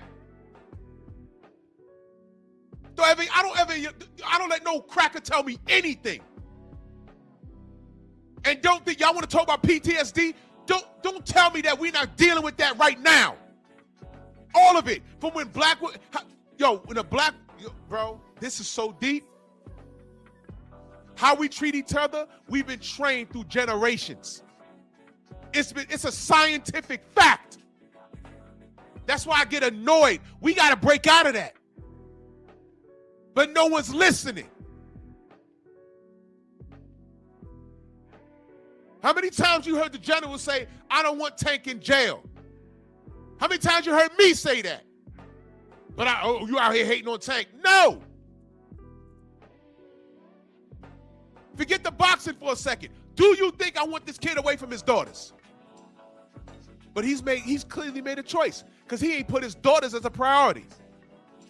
What he did do was put that stripper or bottle girl as a priority. What he did do was put his freedom at risk by snatching that chick out the goddamn basketball game. And it puts us in a weird position because if we ignore it, people say we don't hold our own accountable. I will hold him accountable like I will hold every black drug dealer in a black neighborhood accountable. Don't do that. I don't claim you. You're not my brother. You're not my sister. Hate is love. Your parents are not supposed to be just beating you. They are abusive parents. But they whoop your ass because they love you. Because they don't do that shit again. Because the older you get, the worse it's going to be. No discipline. Why do you think you got a bunch of YNs out here right now? They had no structure growing up. They need their ass whooped. There was no Ritalin or Prozac when I was growing up. You acted out? Bro, I acted out so bad in school one day. And this is something out of a movie. And I'm laughing and joking. And I noticed all my classmates turned around and looked at me and their eyes got big. And the teacher had this smirk on her face. My dad was standing right there watching me for God knows how long, throw paper and wild out. That motherfucker grabbed me by my neck. You know like how cats or dogs pick up their young by the back of the neck? They have that piece back there. Well, we don't have that, but my dad found it and yanked me up out that chair and put me in the hallway and kicked my ass. It was a different time. It was the 80s. And slammed me in the chair and told the teacher, have a good day. And he said, I'll see you when you get home. And it happened so fast, everyone kept looking at me. My eyes was all big, and I'm trying not to cry. Because I was tough a second ago, but I'm trying not to cry. But when it came like lunchtime and everyone went out in the park, I sat in the classroom.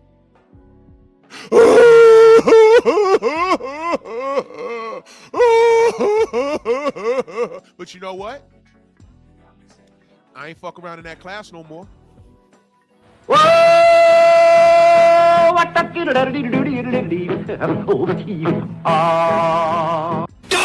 And I love my father for that.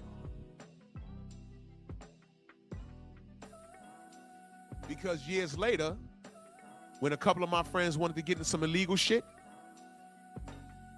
I thought about that moment. And I said, nah, y'all go ahead. I'm going to go upstairs and play some Nintendo. I'm going to play some Castlevania.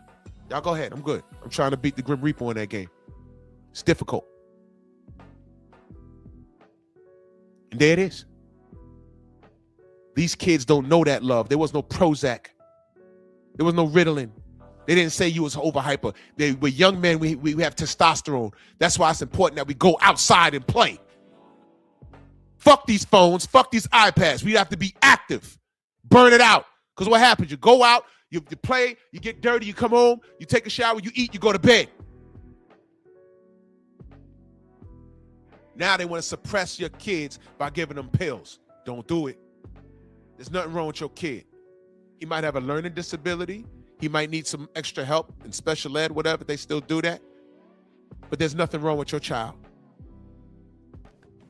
And don't let them tell you that. That's just a little sidebar. Let's get back to this.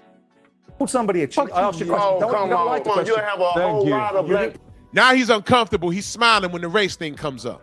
people's around this The question. Thank Like the you. question. Stop, bro. Like the question. All right, I moved on. Stop from it. it. He don't want to talk about it now. Let's move on. I moved on. I want to pull it back in. Derek, I want to ask you a question. I want to ask you a question Get me about on that, fight man. week. Deontay, let me just get this. He gave Deontay the water because he knows. He knows. Now look at the hand gesture. He puts his hand on Deontay like, calm down, bro. Calm down. Calm down. Just let's bring it back. Look at Deontay's face. He's visibly shaking now because this is an emotional thing. Into Derek about fight week. Now, Let me both of calm you are known Look, he just said it. Let me calm down. to be dynamic in fight week. We just seen a little taster of that Man, right now. come with on, Deontay man. Y'all Wilder. can't tell, man. So the bronze bomber, there he is. Yeah, so Come on, man. Come on, we can have a disagreement, Think can't your we? life, This guy's such a devil, bro. Bro. as a little boy and I bet your view as a little boy is totally different than my view as a little boy. Most black people, why we Can we move so on from into that? it with each other Deontay. because we have PTSD. Deontay. Didn't I not just say that? I just said that. And I don't expect no white European unless they studied it. I don't expect them to understand it. We done been through so much, Okay. so much. Okay. You wanted to move on, right? Come on, come man. on. It's hard to move on when you don't know the truth, and that's See? Here we go. when I come in and try to give you a vision, a little insight of Wait, what let we me go get through one. as black people, I got man. it. I got it. You know, you don't get it. Well, okay. Bro, let me tell you, I'm so enraged at this, bro. Y'all really don't understand, bro. Do you understand that I don't like? Here's the deal, bro. It's called social media. I don't get on here to make enemies. And it breaks my heart when motherfuckers find fault in me and I didn't even do anything to anybody. To the point where it has the potential to get physical. Over what? Realistically, over what? I'm a boxing channel. And I have two other channels. I have a nerd channel where I talk about the movies and shit like that. Video games, toys back in the day, whatever. And then I have Pep Talk, Painful Excellence Podcast. But I multi-stream on all three of them just to keep them active. I swear to God, I didn't get on here to make enemies. The most people that have threatened my life look like me. And when I tell you that really fucking breaks my heart, man, it really does. And all I can say is don't put me in a position where I have to defend myself because it's not going to work out for you. Now, if you want to lose your life over some silly YouTube shit that I didn't start, you're crazy. It's not me. I'm defending myself. I'm at the fights. I'm outside. I'm good. Some of you cats put yourself in positions where you turn around, you find out there's a few LDBC members at a venue, and you don't even. That's what I was saying about Coach Malachi. I'm like, yo, he literally came to New York and understood that shit got real when he saw the general. He got so scared that he didn't come to the weigh-in and he didn't come to the fight. That's how scared he was. That's a true story. We never met. If he was about that action, he kept telling me what do you call me? Drew the Midget or whatever the fuck. I'm like, all right, well, when I see you, we're gonna have a conversation. I want to see what your deal is. And I never met him. It's not because of me. It's not because of me, it's him. He's a coward. But wait a minute. Why are you beefing, bro? What's wrong with you? What's wrong with you? Stay the fuck away from me. Just keep it on the internet, man. Just talk. You're 4'11", and you're untrustworthy. And I denounce you. You're a bitch. But if you put me in a position where I have to defend myself, hey, man, I'll be in court. And it'll be justified. Because all I got to do is refer to your content and refer to how you rallied up your audience. I got screenshots of a lot of people in their comment section talking about what they're gonna do. Oh, I'm in New York when I see Drew. I'm in Brooklyn when I see him, and I got all of that. So in the event that I have to do what I have to do, when I go to court, it'll be justified.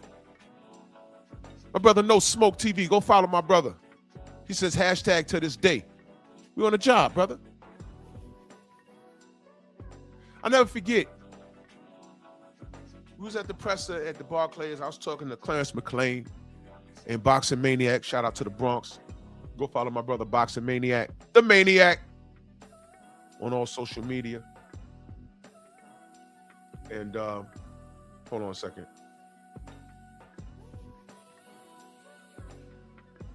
I cut my ringer off, my bad.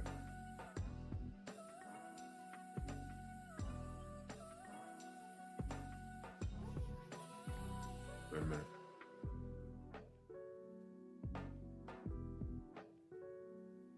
Sorry. People were texting me.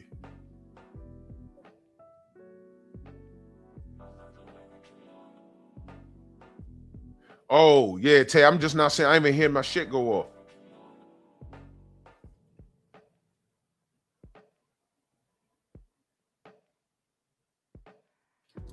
So we at the Barclays, right? And I was waiting for DHP to pull up. But I'm standing outside talking to them. And 78 and everybody pulled up. They rolled up like the mob, bro. They had a bunch of black trucks. They pulled out, whatever. And I went in the side door with them. I'm talking to Clarence McLean later. He says, yo, funniest shit happened.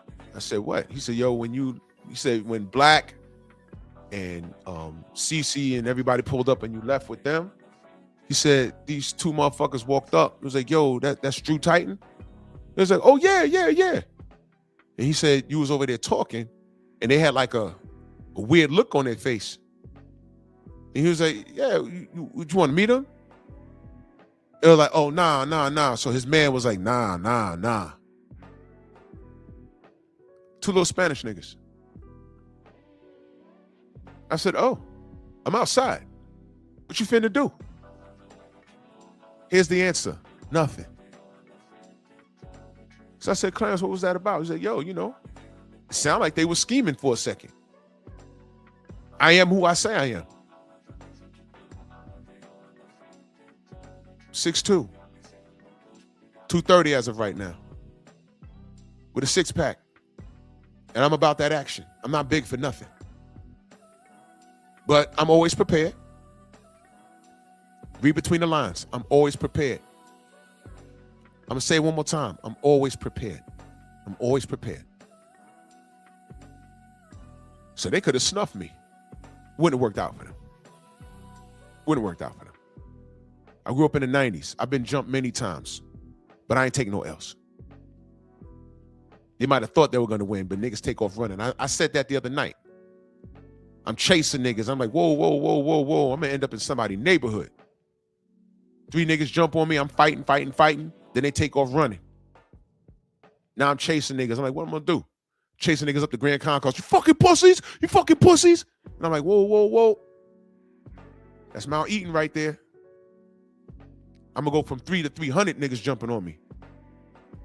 I win. Anyway, back on task. So now we at DEFCON 3, and D's out his seat.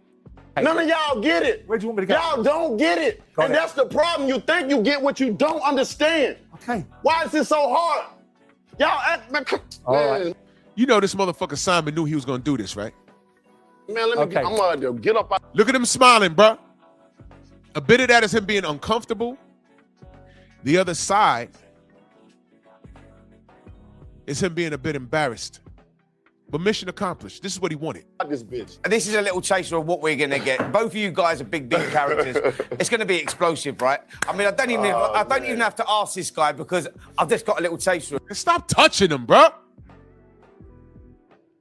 Come on, man. Both of you guys are big in the fight week. Let's pull it back into the fight. Let's talk about the fight. It's hard to put it back. I'm from the South. You understand? Come on, let's pull it. You think these crackers understand what he's saying when he said I'm from the South? What do they think he means? Oh, I'm from a set, I'm from a gang? Come on, bruv. Back into the fight. It's hard when y'all don't understand. I get it. Another situation. I said I didn't want to talk about it. You get it, but you don't understand. Situation. Now you got me riled up. Fair enough. Right. Wild as back. You understand? I feel shit. You understand me? You don't mean that, man. Okay, stop man, let me get the out of here, bro. I'm out of here. I'm out of here. Talking about my peoples and all that shit. It's hard to believe a black man than a white man. The cheated. Tell him to sue me so I can show the facts early. Because when the documentary and everything, the story come out, I'm gonna show everything. Fantastic. I'm gonna get all the people that know and all the people that's in the inside. He got people that in the inside of him. Oh yeah, you think I'm a Fury fan? That's not it, you stupid ass. That's not it. That's not it. Now he's trying to make himself the victim. Oh, you think I'm saying this because I'm a Fury fan? No, I just want to say that your excuses for losing was flaky. Like you don't know who the fuck Fury is.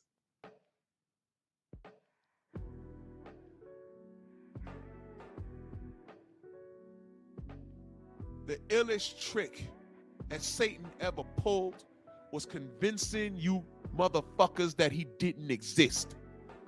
You're looking at it. And I don't only mean Simon, I'm talking about the mentality to run up on someone's land. Let me ask y'all a question. Y'all know about the Trail of Tears? Y'all know what that was?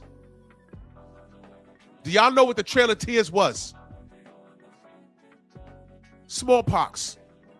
You already got these people on the ropes. You already kicking them off their land. You gave them blankets with a disease on it. You wanted them dead. Is that the work of a man or a devil? Adolf Hitler burned people. Was that the work? And I don't care how you feel about the Jewish community, but he burned people, man. Is that the work of a man or a devil? Justin Cash in that super chat. Salute, brother. Thank you. King Leopold II. The African Holocaust that was way bigger than the Jewish one. Is that the work of a man or a devil? What this clown just did, is that the work of a man or a devil?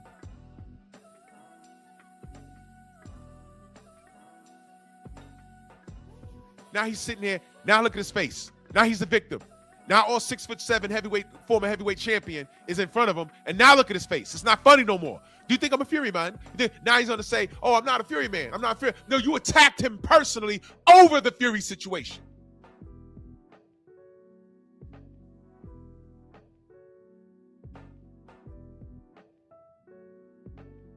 That's not what this is about, and he knows that.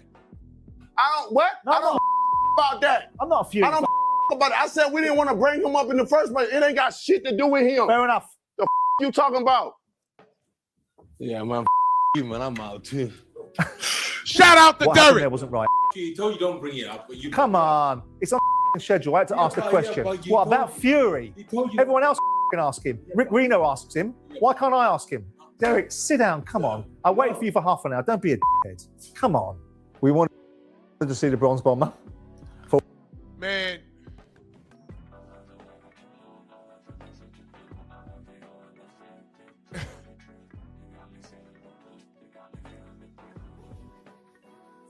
I will never respect this guy, even if he apologizes. Fuck this guy. But let me take it a step back for a moment. I did a show on this some time ago. Thank you for joining.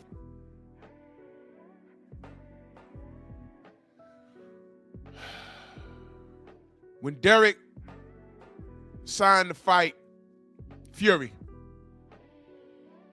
some time ago, I need you to listen to this. Bide your time, bide your time. Well, it's happening, isn't it? It's happening in God's hands, bro. You know, it's happening. I'm buzzing. No, yeah, I'm not buzzing yet. You know, I'm just sizzling it up. Doing what you do, mate. Marinating. Yeah, but I've seen you in the gym and you've been simmering nicely, ticking over. Did you always know that this fight was happening December the 3rd? Because I spoke to you actually on FaceTime 2 days ago, said to you about this press conference. Where is the press conference, Derek? When's it happening? You're like, don't know, mate. Don't know. I knew I'll be fighting in December, first week of December. I was told already I was fighting in the first week of December. By who? I cannot tell you. But I knew. I knew there was something, a big fight coming up. Yeah. Derek, obviously, you've been in with Fury twice. And as you always do, in every fight, you give it everything. But he won both fights. What can you do this time? Listen carefully. First fight. Listen, first fight, there was a bit of cheating going on in there. I can't talk. Uh-oh. What did he say? What did he say? There was a bit of cheating going on in there. I can't talk about it. There was a bit of cheating going on in there. First fight, there was a bit of cheating going on in there. First fight, there was a bit of cheating going on in there. First fight, there was a bit of cheating going on in there. I can't talk about it now, but one day I will. He said, I ain't gonna talk about it now, but one day I will. Second fight, he beat me fair and square. But second fight, he kind of he cheated a little bit.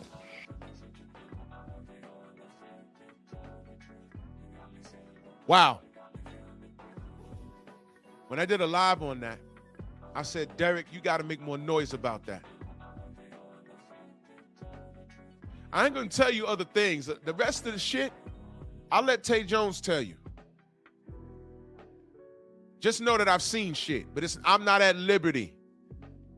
I'm not at liberty to release that shit. Wait a minute. What's that? What's that? I got more. I got more. Wait, whoa. What's this?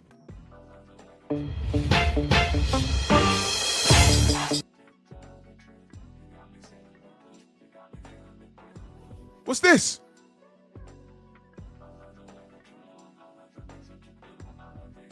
Tyson Fury's sparring partner, Nicholas Asbury, claims Fury removes padding from his gloves to hurt sparring partners. Shows Tyson Fury's alleged gloves versus his gloves used in sparring. Y'all remember this?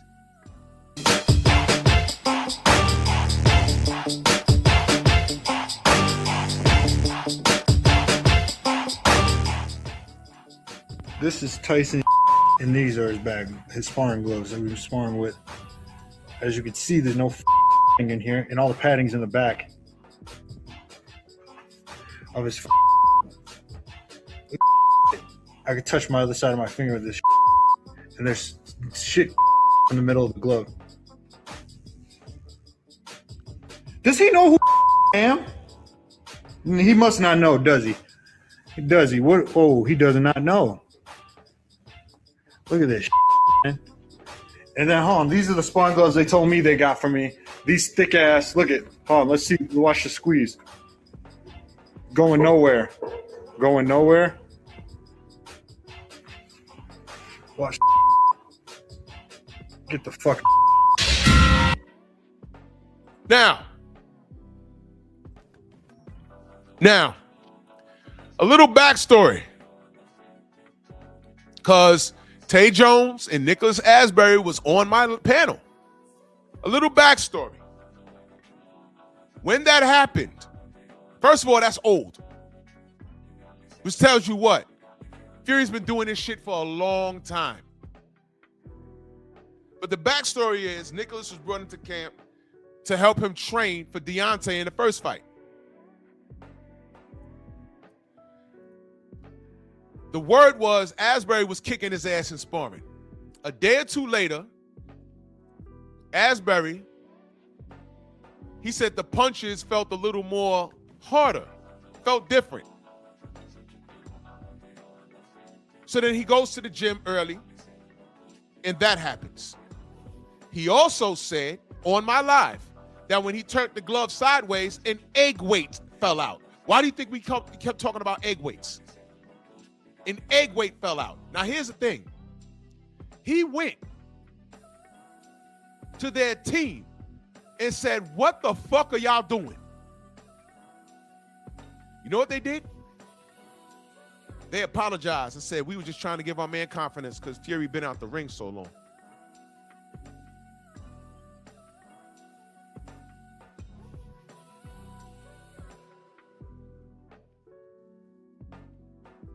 How about that? How about that? Do we need to go back and look at what Tyson Fury's done in the past? He's a habitual drug cheat. You remember he detached the thumb? And the ref caught it before the bell sounded? You remember that? And they were like, man, this is the worst thing we've ever seen. This is the weirdest thing we've ever seen. He detached the thumb. You remember that? What was the name of the guy he cheated? The first guy that we caught. Remember that? You forgot? Forgot? I see. What about Nevin Pagic?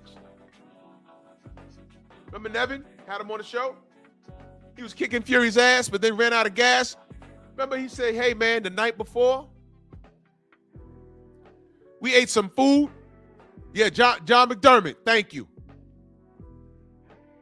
Nevin said, me and my wife ate some food, and man, he had diarrhea so bad. Christian Hammer, thank you. McDermott and Hammer cheated them. Nevin Pagic had diarrhea the night before. His room service food was poisoned. So don't fucking tell me that this guy doesn't have access to doing things. He does. And we're supposed to just say, hey, he's a goddamn, he's a gypsy. You got to watch out for shit like that. No, I thought we have commissions in place to watch out for shit like that. What happened? What about Steve USS Cunningham? What happened with that? What did the goddamn referee say?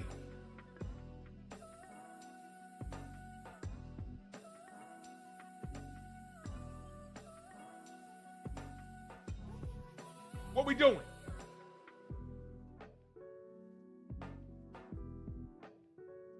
Salute to my brother Paul Carrick and that Cash App Heavy, man. He says for great content, man. Thank you so much, good brother.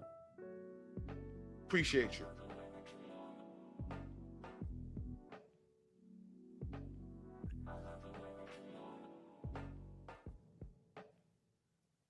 The Otto Wallin fight, that fight was supposed to be stopped because of that cut. What did the ref say? What was the ref's last name? Cotton or something like that? Didn't he say Tyson Fury is the most dirtiest fighter that I've ever had to officiate? And I had Andrew Galata twice. Exactly, no smoke. I said that earlier. Shout out to Daniel Kinahan. How many times did this motherfucker Simon Jordan mention Kinahan's name? Because Fury was getting away with all that shit because that's his friend. How many times did Simon Jordan mention that this motherfucker's so down bad that he can't even come to American shores right now? Him or his brother. His father is a felon, so he can't come here anyway. His son's on some other shit. Thank you, Abel. Eddie Cotton. He said this was the dirtiest fight I ever had to officiate, and I had Andrew Galata twice. Captain Fowler himself, the low blow from Poland. He said, fuck that. This guy Fury? No. And I know Simon knows all of this. So when Deontay gets in his face, he backs up, oh, I'm not a Fury guy. You think I'm a Fury guy? You think I'm a Fury guy? No. But you know what? You're on code. Because at least Fury's white. That's what these crackers told the Italians when they came to America. That's what they told the Irish when they came to America. See, originally there was no beef with the blacks. But you know what these crackers that were here, the Euro crackers that was here, They said, you know what y'all got going for yourselves? Y'all not them. Y'all not dirty and black. Look, man, they talk to the Irish. Look, we'll let you in the police department because at least you're not black. Hey, look, man, we'll let you, I don't know, own pizza shops in your own little neighborhoods, Little Italy, because at least you're not black. And decades of that, that's where you fucking mooly from the Italians, that's where it comes from. They were conditioned. They don't even know why they speak like that. To us like that, I mean. Because at the end of the day, they were immigrants too. Their grandfathers and grandmothers had to go to fucking Ellis Island, where the Statue of Liberty is. There. Forgive me.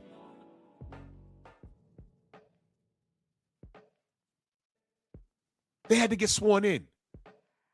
You're no better than us.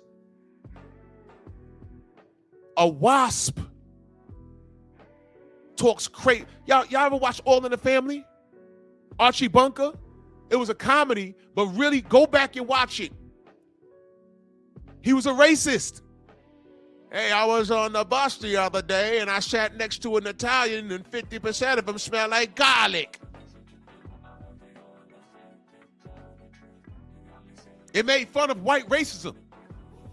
What y'all don't know is the Jeffersons, George Jefferson, came from that show. Because George was the opposite of Archie. He was the mirror image of Archie, but he was black and he was angry. But as a black person in America, you identified with George. He used to call him, oh, honky, honky. And then he hits it big, has his own cleaning business. They have a spinoff. And by the way, Sherman Hemsley wasn't the original George Jefferson. It was another man. And I think they replaced him with Sherman Hemsley after that. Just a little history. Then the Jeffersons come out. They move. You hear the song. He's a successful businessman. He moves into a big building, and his neighbors is a mixed couple. Recipe for disaster. But these are the things. I don't expect a man like Simon Jordan at his age to be able to identify with what we deal with here, what black people deal with worldwide, because it's not his problem. But what he'll tell you is, calm down, I'm not doing that. But you're asking these questions, these triggering questions, because you know what you're doing. You know you was being disrespectful. And all I can say is, I think D was fine up until that point. And shout out to Derek.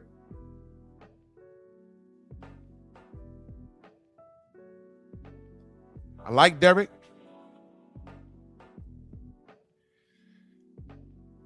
But this ain't going to the cards, man.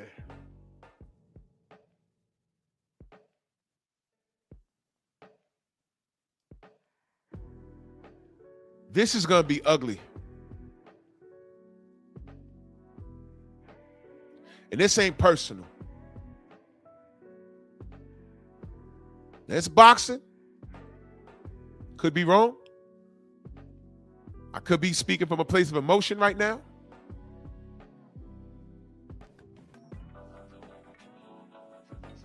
If Derek's on the receiving end of a badass whooping, refer to this moment. And now you see why D don't like talking to these media outlets. He only talks to the general.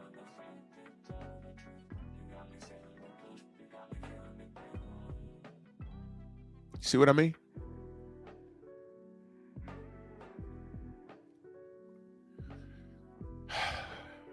And here we go again with this bullshit, man. But you know, whatever, man. I'm gonna get out of here. I got some things to do.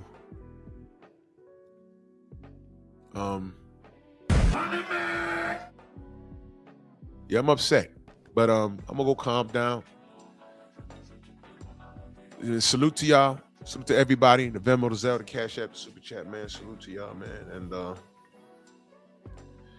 pray for D. Pray for Deontay. And pray for Derek. I don't dislike Derek. But Derek knew, and I appreciate him being on code. My only thing was I wish he spoke up about that Tyson Fury shit. And oh, by the way, before I forget.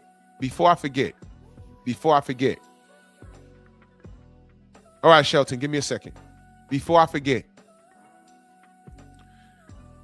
And that's why I need Tay Jones to reiterate this. I need you to go live sometime today, brother.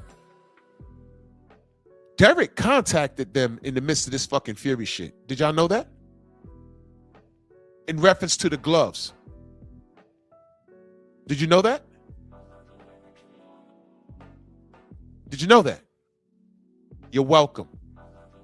Tay, I need you to elaborate on that, because I can't do it like how you did it. But you have what you call the fax machine. So I need you to do that when you get a minute.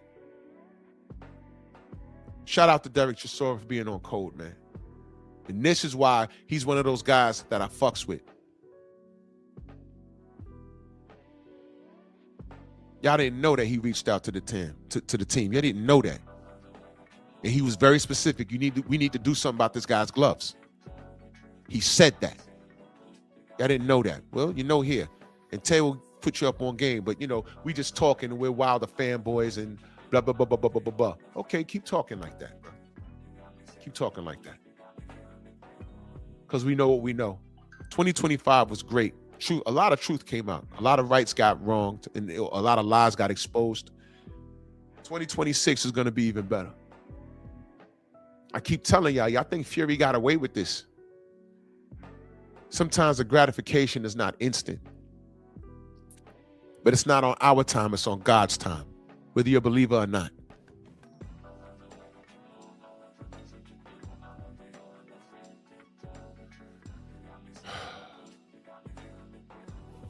I'm gonna go calm down, because y'all really don't get how, like, the racial thing behind this.